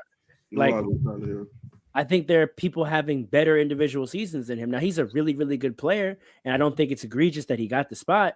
I just think that again, like the next thing we've taken away positions. I think one day we're gonna be like the WNBA and take away conference because I could see that. That's interesting. Because Tyler Hero, like I said, Tyler Hero is having a comparable season, if not slightly worse, to Kyrie and Book. And so if there were 15 slots in each conference, would you still feel like, oh, he's not an All-Star? I don't know. 15 slots? No, he probably gets in. Sure. No, but do you feel that he would not deserve it still? If you're 15, sure. Yeah. I would say he's probably one of the top 15 players in the East this year. Sure. That's. I think that's why the conversation is being had. But why do we need that much acknowledgement? Like, there's such a thing as just being a good player. When you have the expansion teams, I think All-Star is supposed to mean something. It's supposed to be distinct, not just that these are the good players in the league, and that's the problem. Now that's what All-Star. But I don't think going to 12 to 15 diminishes it. You know what I mean? That's 3 more players. That's like. What if you have 3 more teams in the league? But that's what I'm saying. Now potentially you get a scenario where you could have every team potentially have an All-Star, and we know that's just not true. We know that's just not true. Right? Because if we have 15, okay, LaMelo and Trey gets in. Who else gets in? Who do we throw in? Someone from the Wizards? Jordan, it would be like what? Like that's nasty. that would be entertaining. Someone from the Nets, it'll probably be one of the Maxey from the Sixers. Maxey from the Sixers. Maxey would definitely be an all-star. And that's gross, and that's nasty. That's basically ring around the rosy. Every team gets an all-star. If there are 3 more teams, though, if there are the expansion teams, I could see it. Yeah, but that's now you're talking about the expansions of the amount of team. Like we're going so into the weeds of hypothetical land. Like that's how Island started it. That's why honestly, no, he said expansion of 3 spots. Yeah, I said I also added in there because they're also like thinking about expanding teams. Yeah. Oh, okay. Yeah, but either way, I think it's a good idea. I think keep it the way it is. We're trying to point out who the absolute best players are, not just collect all the good players in the league in one spot for a weekend. We want the best players. But we know who the best players are. We do, but the casuals and the young fans. Because remember, I know we talk about a lot of the casuals. We have to also talk about the young fans who love the game but are learning. So then, right? We should turn. What are we teaching young NBA fans with the decisions that the league is making? That's another topic. What we should be teaching them. That's another topic for another day. That's what we should be teaching them. Casuals don't matter. No, but that's what I'm bringing up. Like, it's not just casuals that I'm worried about, right? When we talk about team fans that don't know the game as well, there's casuals who are adults, but there's also kids who are following as intently as me and you are, but don't know the game that well because they're young and they're learning it. And so they're following the NBA, learning the game. And what game are they learning, right? Maybe the reason we don't like the generation right behind us basketball take is because the game they watched to learn was the 2010s. That was good basketball in the 2010s. I'm not hearing that. No, I'm making up hypotheticals. I'm not saying that that's actually how we feel. I'm just saying like that's how it could go, right? Like we could look up 10 years from now and like be talking to someone who is as invested of a basketball fan as we are, but is like just turning their 20s, like a 21-year-old when we're all like in our late 30s. They're gonna say they could be, and we could, and they're gonna have a take, and we're gonna be like, "What are you talking about? You don't watch basketball?" And they're gonna be like, "I watch basketball every day of my life and growing up," but they were watching the 2020s basketball. Like we have to think about what are we teaching our young basketball fans by these decisions. That's why LaMelo not an all-star. Shout out to Adam Silver. Yo, that's crazy. I think we've exhausted this topic. We can get off of this. I don't know. If do we want to get into the tea, Paul? I'm trying to play 2K. You want to address the tea? I'm trying to get some. I'm trying to get some chicken wings. That's what I'm trying to do. I'm hungry. Paul, address the tea. I know you have thoughts. Oh, we didn't even talk about Stephen A. versus Clutch Sports and LeBron James family, man. The James family, the James Mafia. Yo, did Savannah talk about it on her pod too? Let me hear it. Does she have any more episodes? Keep her name out. Keep her name out your mouth. Wait a second. What? That's before we get shut down. She's a public figure. That's what they said. She's not. No. There's nothing public about her figure. Stop. There's a podcast. What are you talking about? Oh, wait a second. Yo.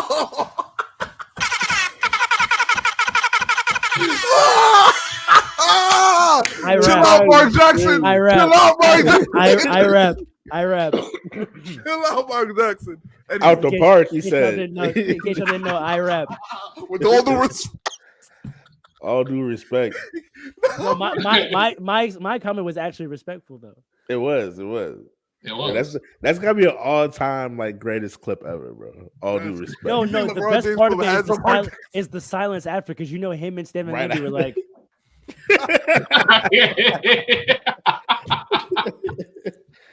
No. He said no question. No. Yeah. Here's the question that nobody knows. Was he wrong? Maybe the format. No, what's wrong with you, bro? Stop. Stop. You're married, bro. Take a break, guy. Take a break. What's wrong with him, bro? This guy said, is he wrong? Run a lap. What's good with this guy? Run a lap. This is how he be acting when I'm not here, and y'all be letting it happen, bro. I swear to God, every time I watch the pod when I'm not here, this guy be saying wildness. I'm like, why did they stop him? I don't have your instinct to know when it's coming. Yo. Nah, bro, I can hear it. I can hear it right in his thoughts right before it comes out. I know where he's about to go. Oh, Have to man. stop, bro. I didn't expect that. Was he wrong? Oh my Jesus. No. But I tell you You who say was no? all the way wrong. Stephen A was not all the way wrong There we go. about Bro, saying what he said about LeBron James Jr. Bronny James. Bronny James should not be in the NBA. It's a fact. He shouldn't step foot in the NBA.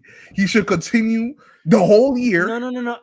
I think he should be doing the bench warmer minutes. He should be getting those 2 minutes at the end of the games. He's not Yes. ready for that. He's not even ready for that. He should be getting those 2 minutes at the end of the game just to get to feel it. Just feel on the floor. Just get comfortable being on the floor. He should be traveling with his G League. League. Now he's not ready. Go back to. He has no need to travel with the G League. I- He's already starting to really put up 30. He's good. The G League is for reps. It's not that regular yet. It's not that regular yet. The G League is for reps, bro. The G League is for reps. It's not that regular yet. It's not that regular yet. My only thing with the G League thing He's is done it like, 4 times.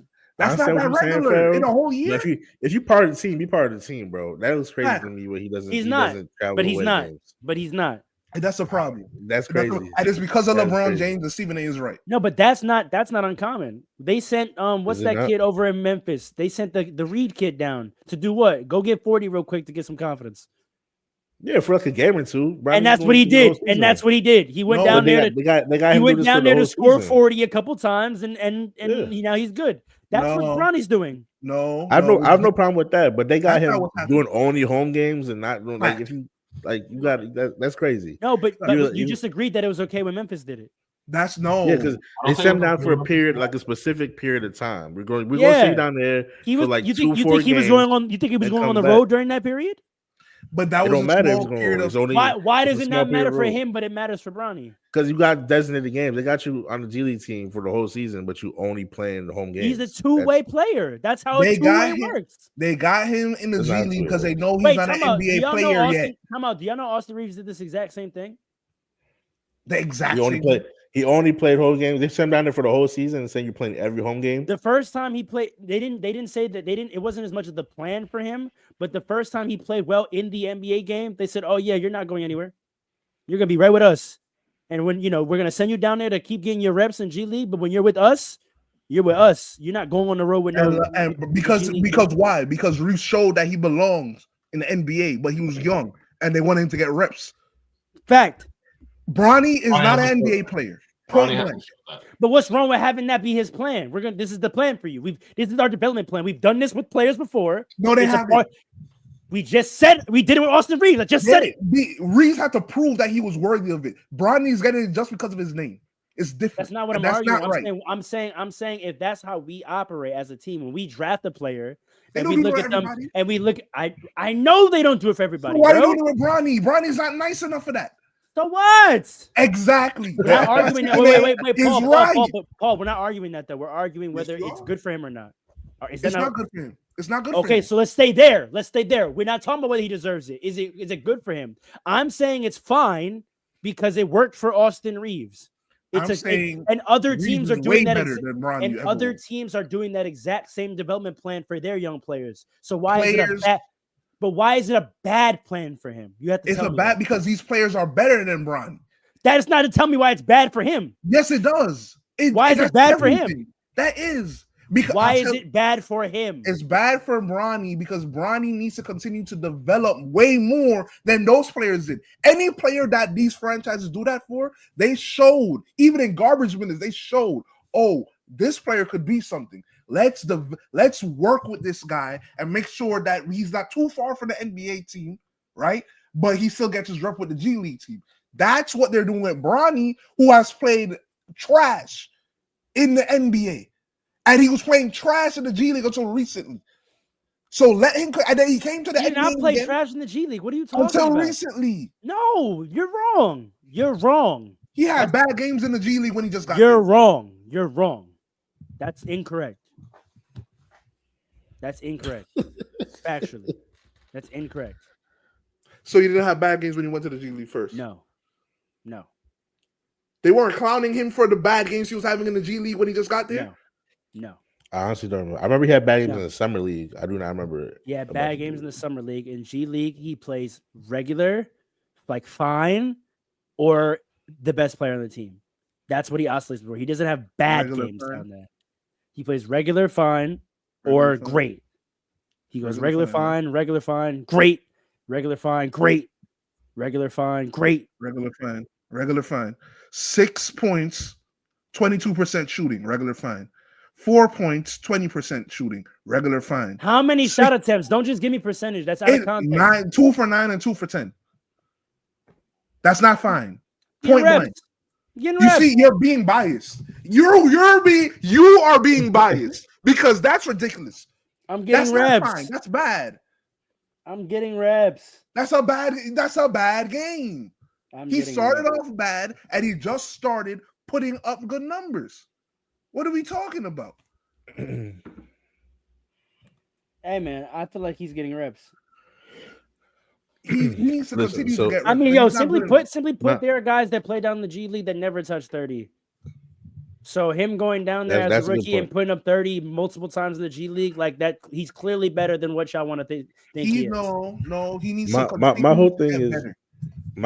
We also keep forgetting he almost died less than a year ago, bro. There's physically We're not forgetting it. You want him to get special privileges for this? No, it's not about special privileges. It's about when you're evaluating his game, y'all are not looking at him as a player returning from injury. Y'all are. No, you're not. You're rating his game for how it looks right now and saying that that's how good he is. Not looking at him as a player who's getting his rhythm back. He's getting his rhythm back. He's getting his body back. He's getting his confidence back. That's why it's so up and down. Like we don't know that's how injuries work. Wait a second. He's getting his timing back. So you're saying, but see, the problem is before he got injured, he did not show that he was that nice yet. So what are we doing? I don't want to do the Bronny because of his name. It's not. This is the problem. It's not worth Stephen, it. but this is what Stephen A. is talking about. No. The reason I thought Stephen A. conversation was interesting is because he was narrowing the Bronny conversation to get out of this roundabout that we keep doing to talking about the actual experience on the court and whether it serves Bronny's game. I'm fatigued of talking about whether Bronny deserves to be here. It's a boring conversation at this point. It's related. It's about of course it's related. It's boring. I know, but it's boring. The interesting part, it is. As a Lakers fan, as a Lakers fan to you, it's boring. It's not boring to me, and it's related to the direct topic. But then get to the topic though. Let's talk about the actual topic, whether the experience that Bronny is having serves him or not. I don't care about how he got here. We all know how he got here. We're all clear about that. All right, let me say this right, and then I'll stop talking because I don't want to dominate the conversation. What's his name? The Rashawn McKenzie. Right? People make fun of his takes. Please don't ever mention him on this. You see? People make fun of his takes. People make fun of his takes. But he made a valid point when he talked about Bronny and said, in college, when you dominate in college, it gets your confidence up to a level where nobody could say anything to you. That when you get to the NBA, you have more to feed off of. Like, yeah, I'm not nice now, but just give me some time and I'll get nice. Bronny got none of that. He didn't dominate anywhere, right? He needs to continue to dominate the G League. Average 30 in the G League, right? Whoa. Y'all are forgetting. Y'all act like high school and college is the only places where young players play basketball.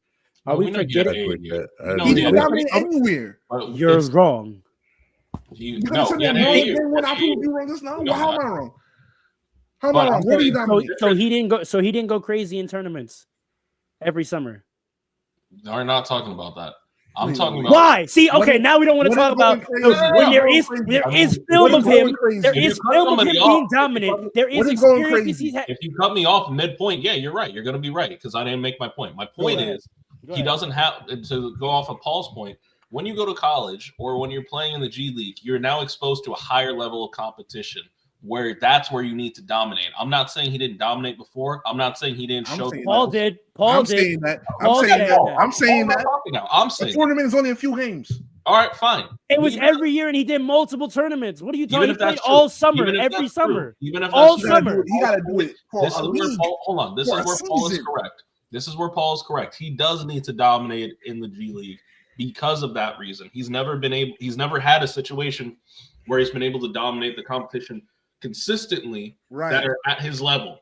He needs to be able to do that, and setting him out to do it for 2 minutes a game or whatever is never going to let him develop the But confidence. that's not the confidence part of his development plan. That's the comfortability part of it. Yeah. His confidence part of his plan is the G League, where he's going. Is he going back to the G? Like he's still playing in the G League now? Yes, he's a two-way player. What is so confusing about and this? Forth between the NBA and the G League. But the problem to me is that he shouldn't touch foot in the NBA. That's ridiculous. It's not ridiculous. He's not like that yet. He's not ready. I thought he was back fully with the team. I didn't realize he goes back. He doesn't play home games. He doesn't play home games. This is crazy. He's doing what he needs to play road games with the G League team. So what? He doesn't play road games. He doesn't play road games. That doesn't make sense. It does make sense. It does make sense, but I don't. That doesn't make sense. I only brought that up. You walk into an adversary's arena and you knock them the hell down. That's the confidence. No, but what are we talking? There's no adversary's arena in the G League, bro. What are you talking about, bro? I don't think that's going to do too much for him. But he needs to do it. He needs to go through that. I actually, no bias, think it's more valuable to sit on the Laker bench in Philly and hear how they have to play through Philly crowd than you going to play and drop 30 in Philly's G League arena with 12 people in attendance. That's not doing nothing, bro. That's reps. All that is reps. For a regular player that got in not through nepotism, yes, but for him, no. He needs to go out there and actually ball out. He's better off suited, dominating every arena he plays in the G League, than being on the bench on the lake. He is not like all of that. At the end of the day, is reps. You're not getting any NBA like contextual experience and confidence. All you're getting is reps. His dad is LeBron James. He doesn't need to just have a conversation on the dinner. And that's the problem. Everyone thinks that he's got that part already, but that's what they're trying to develop. They're trying to develop that part because he wasn't in college. He didn't go into loud arenas and have to play against tough people. He didn't. It's just about him being there. He's not playing. That's not enough. His skills are in question, Pharaoh. And that's what he's working on in the G. He needs to stay there. The environment part. That how you want him to get that late and you want him to get that late and extend his development. So you have to go there. You have to go there already. He is there. He is back. He's behind. Which is why they're trying to accelerate it. Which is what this plan does. And that's what happened. That's what every player that has been in this plan. Because again, it's not a new plan. We established that earlier. It's not a new plan. It's not some novel. It's not some novel idea. I don't care about that. That's your problem. That's your problem. You talking about Austin Reeves? Austin Reeves was nice. Paul, as a coach, when you think about a development plan, of course there is a level of readiness to determine the appropriate plan. But if you have two players that both need an accelerated plan, is there a difference in readiness for an accelerated plan? I think you should. It's an accelerated plan. We're not accelerating plans out here. We're making sure our players get what they need. No, he's an accelerated plan. He's not accelerating. He's a professional. He's a professional. He's not a young kid anymore. That's the difference when you get drafted. But Paul, listen, if they wanted to do a regularly paced, slow plan, he would have stayed in college. Y'all want him to. You don't want the NBA to treat him how college was going to treat him, and that's not how it works. He's a pro now, so he's gonna get the accelerated pro plan. That's how it works in the pros. Well, maybe you should have stayed in college. But he's here now, and it is what it is. So you're gonna ruin his career? It's not gonna ruin it because you think he's better than we think he is. No, I just think he's built for it. Because you think he's better than we think he is. No, because all that you need to be built for is the ability to learn and the desire to work. If y'all think raw athletically, you don't have the skill. You don't have the skill. That's like saying it has to be developed. The skill has to be taught. The skill has to be taught, learned, and developed. What are you talking about? Skill is not innate. So part of it is innate, though. Incorrect. You telling me Kyrie Irving is just pure work? Like he don't have. There's not. Ask him. Ask him the work that he put in for his game that he has. Yes. But if he didn't have innate skill, ask him about the hours. But if he didn't have innate skill to go with it, he wouldn't be. There's no such thing as innate skill. There's maybe talent and athleticism. That's innate skill. I don't know. It's not. All right, it's talent. Let me say talent. Steph Curry's shooting ability is an innate skill. I disagree completely. Hours of work. Disagree completely. Hours of work. There are hours of work. The other people work too. It's both. It's both. You can't just pick somebody and turn them into an NBA player. Even if they're 6'5", 6'6", 6'7", you can't do that. If you have no athleticism, no, of course not. If you have no athleticism and no natural talent, of course not. Right. So taking skill aside, because I think everyone's criticism about his skill. Everyone's criticism about his skill, which is correct because he needs to have his skill developed, and I think that's going to happen because he has the desire to learn and he's going to work hard, right? So now we're gonna argue that he doesn't have the innate athleticism and talent. You know why every NBA GM disagrees with you? Because what is his fucking DNA? Of course he has the innate athleticism and talent. Of course he does. So why do you think it's crazy for an NBA team to think this guy most likely 9 times out of 10 has genetically the stuff? We just got to teach him. Is it nepotism when it's obvious? Is it nepotism when it's obvious? What's obvious? Look, he's athletic. All right, we get it. We're talking about science. We're talking about science. If that man is your father, then that means when we talk about genetic predisposition to be athletic and talented, it's a pretty safe bet you are, which means you are a type of player that if I give you the game and teach it to you and you're willing to learn and work hard, I can probably turn you into a pretty good NBA player. That is the analysis. That is the analysis that all the NBA teams are making, and people are acting like that's a crazy thought to have. When you are accelerating it, first of all, there are players that are better than him that didn't get picked. Who's talking about? No one's debating that. Number one. Number two, when you're accelerating the plan, that is the issue. Because he needs a level of development that just being athletic is not enough. Every time he set foot on the NBA court, he played bad. In the G League, he played well. Garbage time, he's playing bad. First quarter, he shouldn't even be on the court. That sounds regular to me for a two-way player.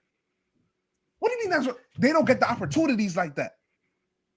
The only thing that helps your argument is when he got thrown in the first quarter in Philly. Before that, there was nothing abnormal about what was happening to him. That was ridiculous. Players are held to expectation where at least in garbage time, you're supposed to show something. Since when? Name me one. You act like two-way players are supposed to be scrubs. They're not supposed to be scrubs. Name me one. So you're saying garbage time is invaluable? Name me a player. So garbage time is invaluable? Name me a player, Paul. I gotta think back, but I know. Okay, then. All right, when you do that, Deuce McBride. When you do that, come talk to me. Deuce McBride. Thank you. Okay. I gotta think about it. But there you go. When he was a two-way, how well did he play in garbage time? Well, very well. What was he doing? Locking up and shooting. How old was he? I don't know. What all these questions for? Bronny shouldn't be the NBA. Let's move on. Let's end the podcast. And that's all you want to say. That's why your arguments aren't valid because you're just trying to point back to he shouldn't be here. So none of the things you say about his development plan are actually rooted in validity because you're just pointing back to he shouldn't be here. It's bad for him to be here because he's not playing and he's not ready for the level of talent. And that's why your take on the development plan's merit isn't. I can't take it valid because you're ultimately just trying to say that he shouldn't be here, which means you're not. But there's reasons for that. You're not looking. I know there are, but you're not looking at the plan from an objective lens. Yes, I am. I believe that plan is bad. He should be in the G League, get minutes, dominate. No, you don't think he should be in the G League either. You really think he should be in college. See, now you want to put words in my mouth just because you just said that. You did say that. 20 seconds ago, just say that. You said he should be in college, bro. You say he should be in college.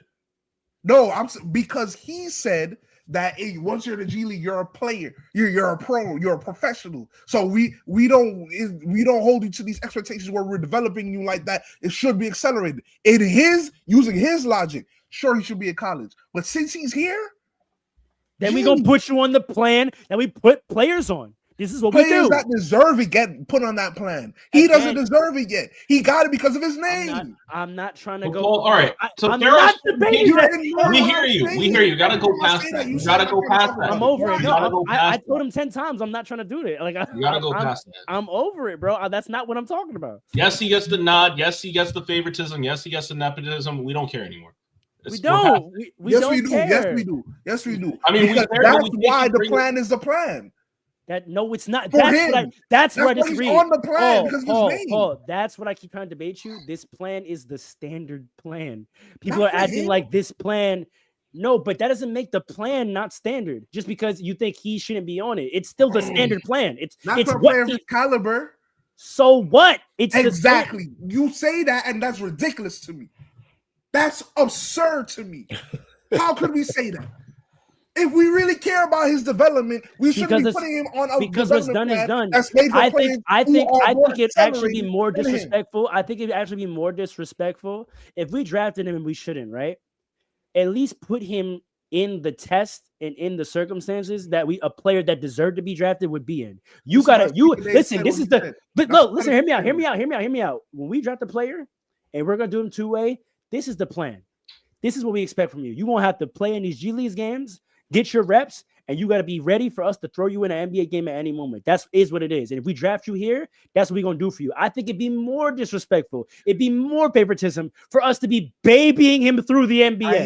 I hear you. You want to baby him through the NBA. That's ridiculous. You're not wrong. This is why Stephen A said as a father, what I thought it was extreme, but this is why he said as a father, stop it. This is why he said that. But that's why he's wrong, because I'm not about to baby this kid through the NBA. He needs it. So therefore, they're messing it up. No, but I like it. I like it from Bron's perspective, because it's like, dog, you almost died, right? Your perspective changed. So you said no. Listen. If we're talking about as a parent, right? You almost died. Your perspective changed. My main goal for you right now is happiness. You say, listen, I know that we may have had this plan before. I was going to do college for a few years, try to get right. But listen, life is short. I was almost not here. I just want to experience the NBA's like. Maybe they had that conversation. Yo, bro, I'm not going to set up no babying for you. If you go to the league, it's going to be the league for you, bro.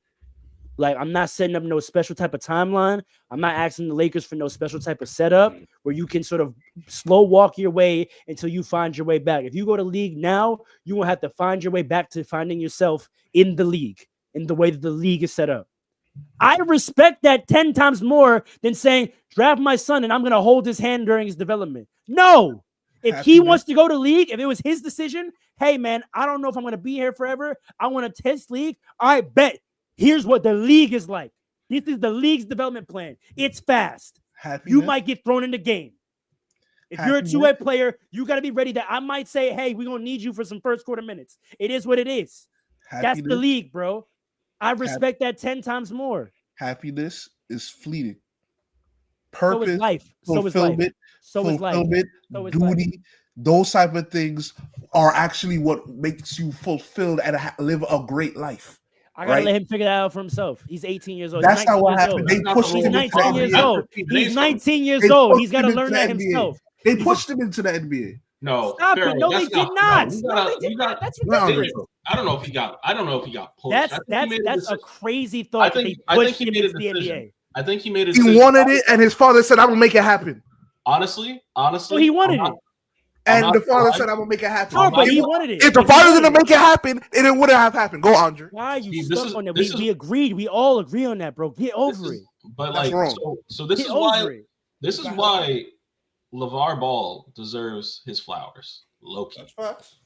This is why LeVar Ball deserves his flowers. Because if he was at the same, I mean, obviously he doesn't have the juice, but if he had the ability to push the button back when his kids were coming out in high school and put them in the NBA, and they said I'd do it, and he had LeBron's mentality, he probably would have done it. Him saying I need to send my sons out of state to go out of the country. Lithuania. Yes, to go learn how to be ball players. And y'all think that was softer on the kids than what LeBron's doing? No, I didn't say that's softer. I'm not saying it's softer at all. I'm saying that was the right thing to do. That's the right decision. And is that not what LeBron's doing? No. So no, he's not. Time out. So you think it was more reasonable for LeVar to send his 15-year-old son to play professionally in Lithuania than for LeBron to allow his 18-year-old son who wanted to go to the NBA to go to the NBA? To rig the NBA so that he could get his son in? Hold on, but let's start from what he wanted. Because remember, LaMelo had to earn it. Lonzo had to earn it. Time out. Listen, LaMelo wanted to stay in high school. LaMelo wanted to do high school and he wanted to do college. LeVar forced him at 16 to go play professionally in Lithuania. Yes, and y'all are applauding that more than 18-year-old Bronny James saying, "Dad, I want to go to the NBA. Can you make it happen?" And LeBron making it happen. Yes. Are you crazy? No, I'm not. No, I'm not at all. Alan, please chime in here because I'm not hearing like. No, you're hearing it well. You're hearing it well. He saw a need. He said, I need to equip my sons with the skills they need to be able to do what they want to do. Against their will. So what? They're children. This is the thing. This is about parents. Listen, we're talking about parents, and it's different because I'm raised by Haitians, man. Let me tell you something. Right, like what are we talking? This is no. I don't know what you're talking about. Like they're the kid wanted this. Children. This is what you said. This is what you want to do. These are the steps you are going to take. You don't like it? Find another dream. You don't. It's crazy. That's and the results are the results. I'm exactly where I as a matter of fact, what his father did aligned with what LaMelo wanted in the long term. I'm confused how you like that move of throwing the boy into the pit against the Wolves and you dislike what's happening now. I don't because he should be going on away games. That's my wait, Andre, hold on. Let me say this. Fuck the away games. No, wait. You keep saying forget this, forget that, F this. No, we can't forget everything, man. Certain things you can't just ignore. Hold on. How many times do you have to say it though? For the NBA. We've heard it. We've heard it. LaMelo was being prepared for the NBA. Okay. Bronny got to the NBA. There's a difference. So LaMelo, you think there wasn't LaMelo was preparing his son to earn his way into the NBA. LeBron said, "My son is going to play with me." Time out. You think that LeVar, in terms of hours spent, let's just be real.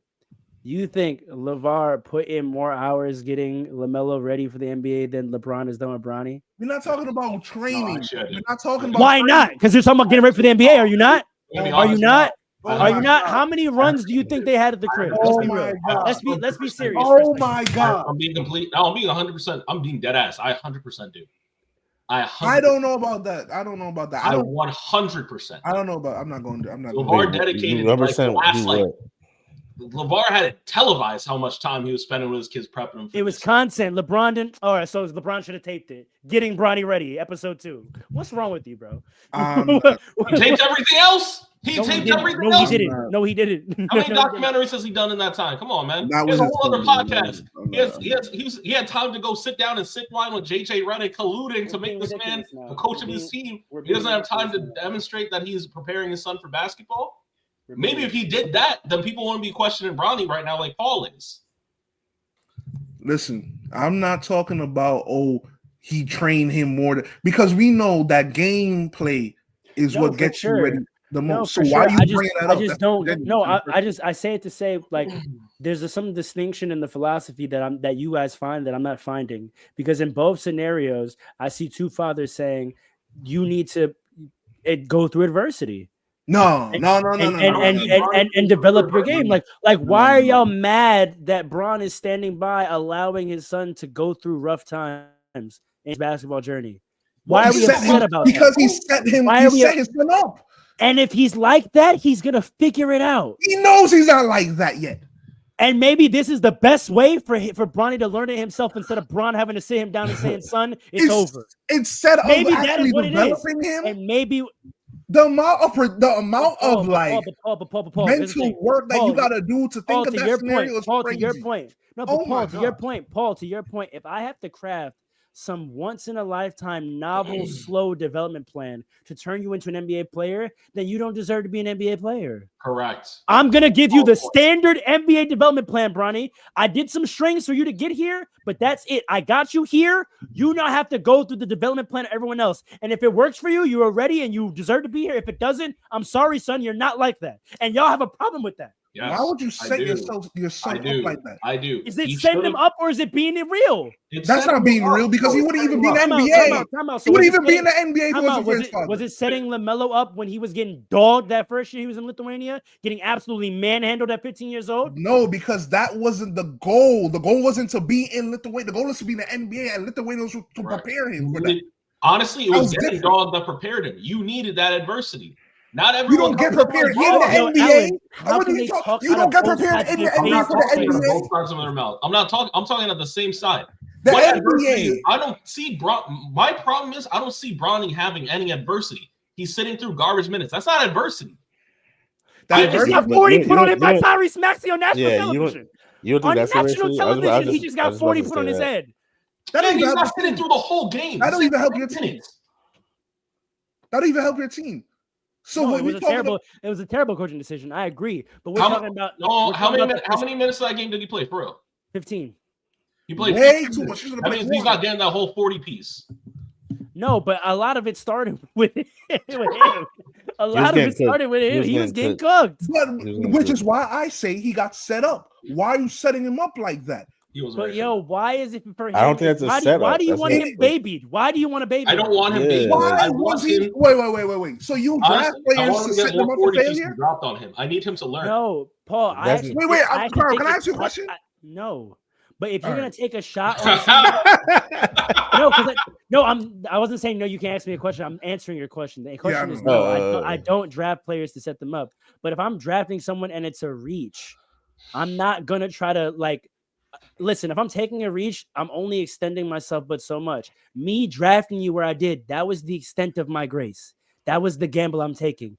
Now you gotta just make it. You gotta just make it now, bro. No, that's prove me right or prove me wrong. And that's what happens every year. Every year there are players in the NBA where teams give them a shot, and it's like, bro, prove me right or prove me wrong. All right, I'm not gonna hold your hand. You're a professional. Let me say this, I believe Stephen A's point was that the whole reason he keeps coming back to the Lakers is because LeBron James is his father. No, again, this is a standard plan. I'm tired of repeating myself. This is not a novel setup at all. Wait. So are you saying that players never get demoted to the G League and they got to stay there for a little? Is that what I said at all? Is that what I said? I'm asking you. I'm asking you if that's what I said because you asked me if that's what I said. I didn't just talk. No. So you weren't listening to me. Is that why you're asking? I'm not asking that based on what you said though. I'm asking you because I want to know if you understand that players who get demoted and stay in the G League until they really dominate. That happens. Of course. So again, that's what LeBron James did not dominate the G League yet. He had a few good games. That's not dominating consistently. He hasn't dominated any season of any league that he's been in, tournaments or only for a few days. That's not the same. Hold on. Let's be specific though. Two ways don't get demoted to full-time G League. I don't want him to be a two-way. But that's what happened. So it is what it is. The Lakers can change that decision. No, how do you hear something, say something, and then say the exact opposite thing 10 seconds later? We just right before that sentence you said, we just said two ways don't get demoted. I know. So he's stuck as a two-way for the rest of the season? Yes. I don't understand. Yes, that's how two ways work. It's a contract. You are on a two-way contract. You play on both teams, however our discretion is. Our discretion is the key. Right. Yes, and I'm saying a lot of two ways. This is the standard thing. We send you down there. You play pretty much all the G League home games to get your reps, and we reserve the right to call you up to the big team whenever we feel appropriate. We're acting like players. Bronny James is not on a two-way contract. That's why I'm confused. We're acting like players don't get. We're acting like players. He's on a guaranteed. He's on a guaranteed. He's on a guaranteed. Right. But his setup is two-way. Doesn't matter what his setup is. He doesn't have a contract. He can be demoted. That's why I was confused. He does have a contract. In fact, he has a guaranteed contract. So he's actually more contracted than the players you're talking about. So they can absolutely do whatever the fuck they want with him. Right. Which means they can just put him into the G League to let him be there and develop. Two-way contract. You can't demote someone with a guaranteed contract. That's what I'm saying. It's not a demotion. It is a demotion. What I'm saying is I want him demoted. You can't demote someone with a guess. What I'm saying, like he's two-way plus. He's two-way with pro guarantee. So you cannot put him in the G League full time. You know how silly and crazy you look?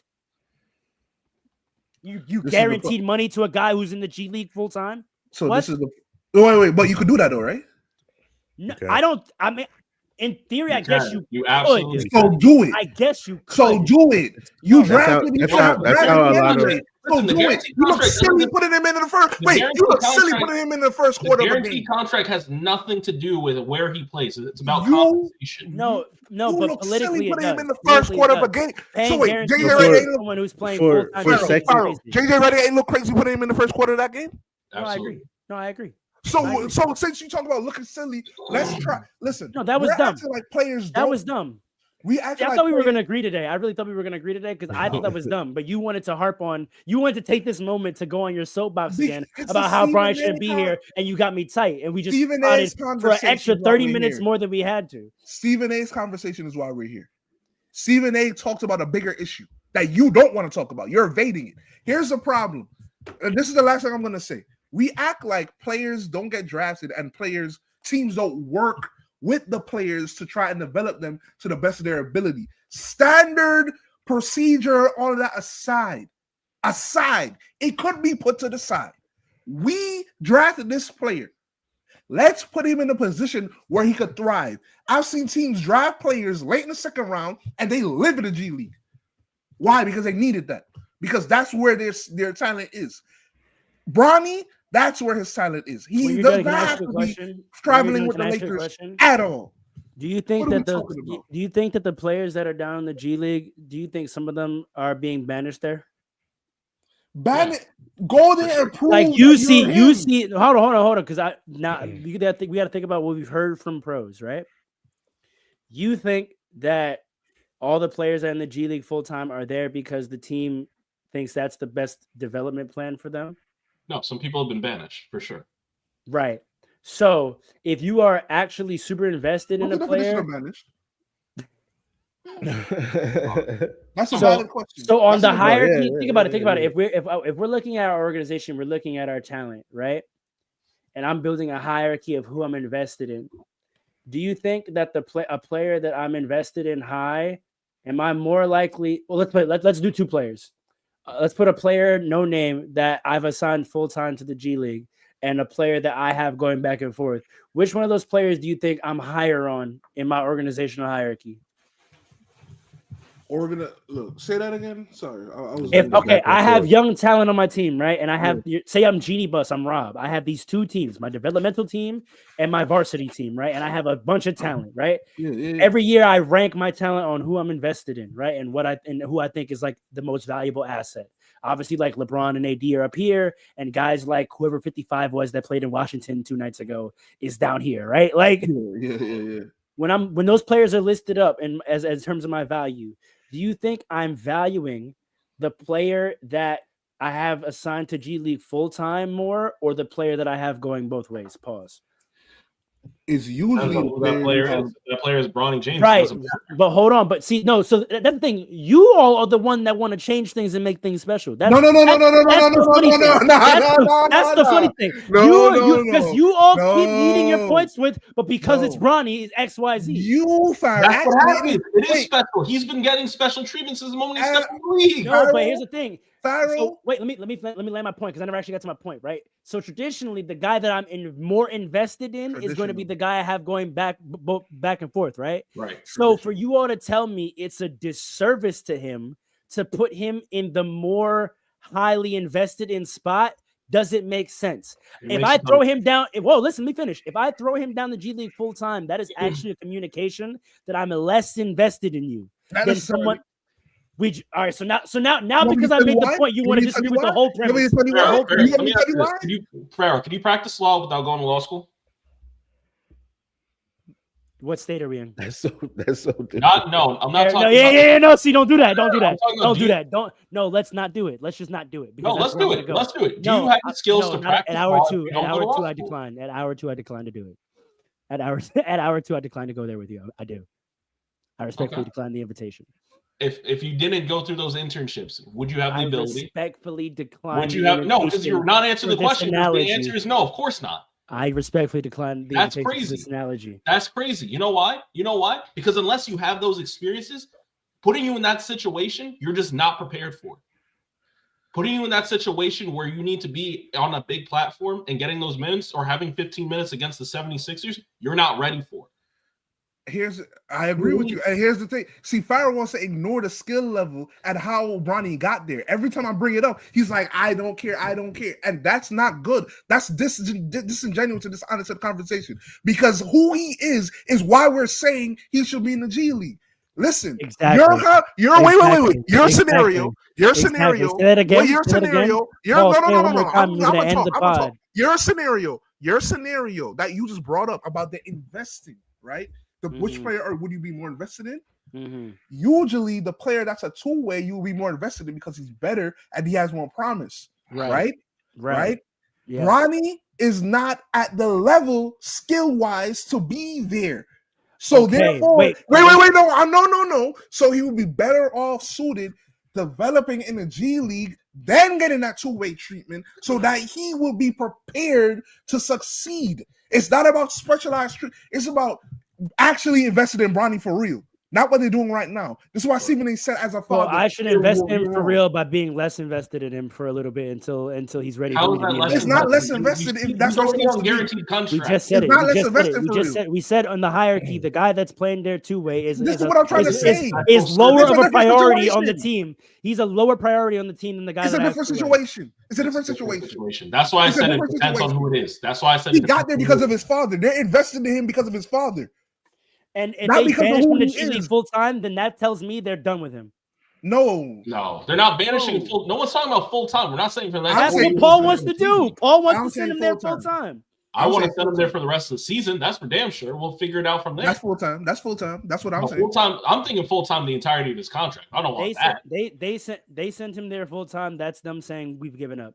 That's not true. Get yourself out. Get yourself out. Get yourself out. Like that's what you're saying he needs to do. You're saying I'm not going to baby you. Go get yourself out. I think that's what he needs to do. No. That's not tough love. That's divestment. That's not divestment. Tough love is here's the opportunity, but I'm not going to help you. Listen. You that's tough love. Wait, taking the opportunity away and saying get your own opportunity. That's divestment. That's being disowned. That's being disowned. No. Investment is if your daddy gets an interview for you, but says I'm not going to tell them to hire you. You got to do on the interview. That's tough love. When your daddy says no, get the interview yourself. That's divestment. That's what LaMelo did. That's what LeVar did. LeVar prepared his son for the opportunity himself. He prepared it whenever he wants. That's the difference. By giving him opportunities that were challenging. He didn't just the goal is to get to the NBA, not be there and figure it out. What are we talking about? Divestment from LeVar would have been figure it out. I'm gonna be at home chilling. I got Lonzo in the league already. You figure out your own path. That would be divestment. But he didn't do that. He manufactured opportunities for his son, but he made sure they were hard. What do you mean manufactured? You think LaMelo would have just ended up in Lithuania on his own? No, but he was good enough to go to Lithuania because. But why was he over there? But how did he get there? But why was he over there? Was he not good enough to play over there? No. You think if he just didn't Brandon Jennings go play overseas? Paul, he did. You're showing your gap in your knowledge. Paul, you're showing a gap in your knowledge. Paul, you're showing a gap in your knowledge. Do you think if LaMelo on his own just hit up some agent, some Lithuanian team would have signed him? No. So why? Stop. Well, why though? Why? Is it because he wasn't skill wise ready, or because it was just so abnormal and he was so young? Right? Skill wise, he was developed enough to go play over there. These like, come on. No, I'm not wrong though. Skill, he was ready to go over there. Bronny was not ready to go to the league. He notoriously was getting messed up all year when he first went over there. You don't know what you're talking about. He was gonna mess up all year, and then he got better. So he wasn't ready when he got there. That's not necessarily true. So if you're a rookie, if you're a rookie and you struggle, that's end the pod. I'm not going back and forth. You don't go to the NBA and just struggle. I made good enough tape for the appeal. The listeners. No, you do not. You're wrong. You're wrong. You're biased and you're wrong. I'm not. You're biased and you're wrong. We're going in a crazy circle right now. This is. I think we can agree to disagree. That's where we want to look at waiting to prepare to the NBA for the NBA, and then you compare him to the guy that's in the NBA, and not prepared, like on purpose. No, unbelievable. All right. Any final words? Any final words? Any final words? I was gonna say I don't think it's being a disservice under Bronny, which I think is just went at it crazy for 40 minutes. So I don't know why. I really didn't want to. Y'all got very emotional about Bronny. I was gonna say like we shouldn't. And I know he always knows. I was trying to slide by it. Like, please let your Bronny feelings. Like, let's just talk about. You're biased. You are biased for Bronny. You're very biased. You exposed your bias today. Paul, holds a certain amount of opinions, and he feels very strongly about each and every one of them. So the fact that you thought you could do this is really your I thought we were going to talk about the T and we were going to bang on LeBron and Clutch today. Yeah. That's what we were going to do. Yeah. I was ready to gang up on Clutch. That's what I I was ready to do. I was ready to gang up on Clutch. So we can do It's that time too. to Guess call what? out Pharaoh and his bias towards Bronny James. Actually, to my point,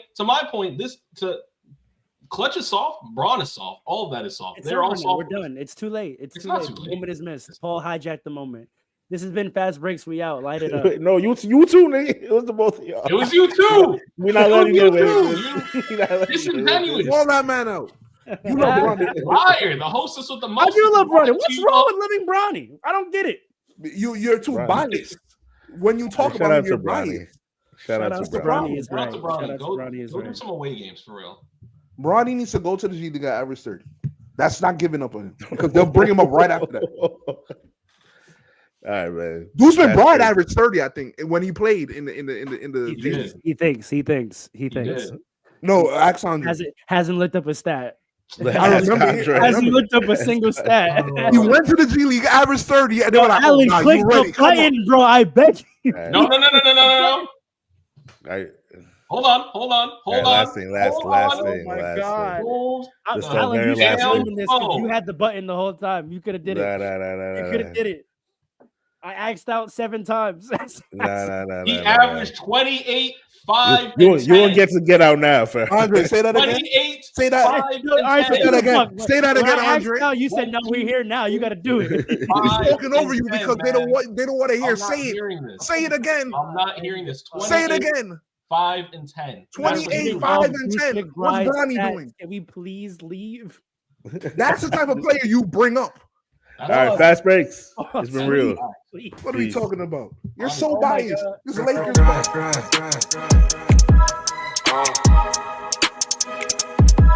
Come on.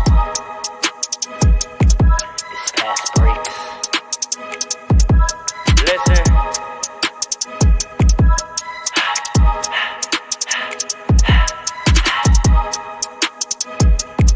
We back with another one. Fast breaks, yeah, we coming with the takes. Never early, never late, but we always push the pace, yeah. And we really study tape, y'all just view the highlights. Man, we really watching games, yeah. You just watch from the stands. We run 3-man weeks, Paul, Trey, and Allen, yeah. Way more than a fan. We got love for the game. We don't have to pretend. Got it out the mud like you get it off the glass. I'm the run the fast break, throw me the outlet. Yeah, we got it out the mud like you get it off the glass. Time to run the fast break, throw me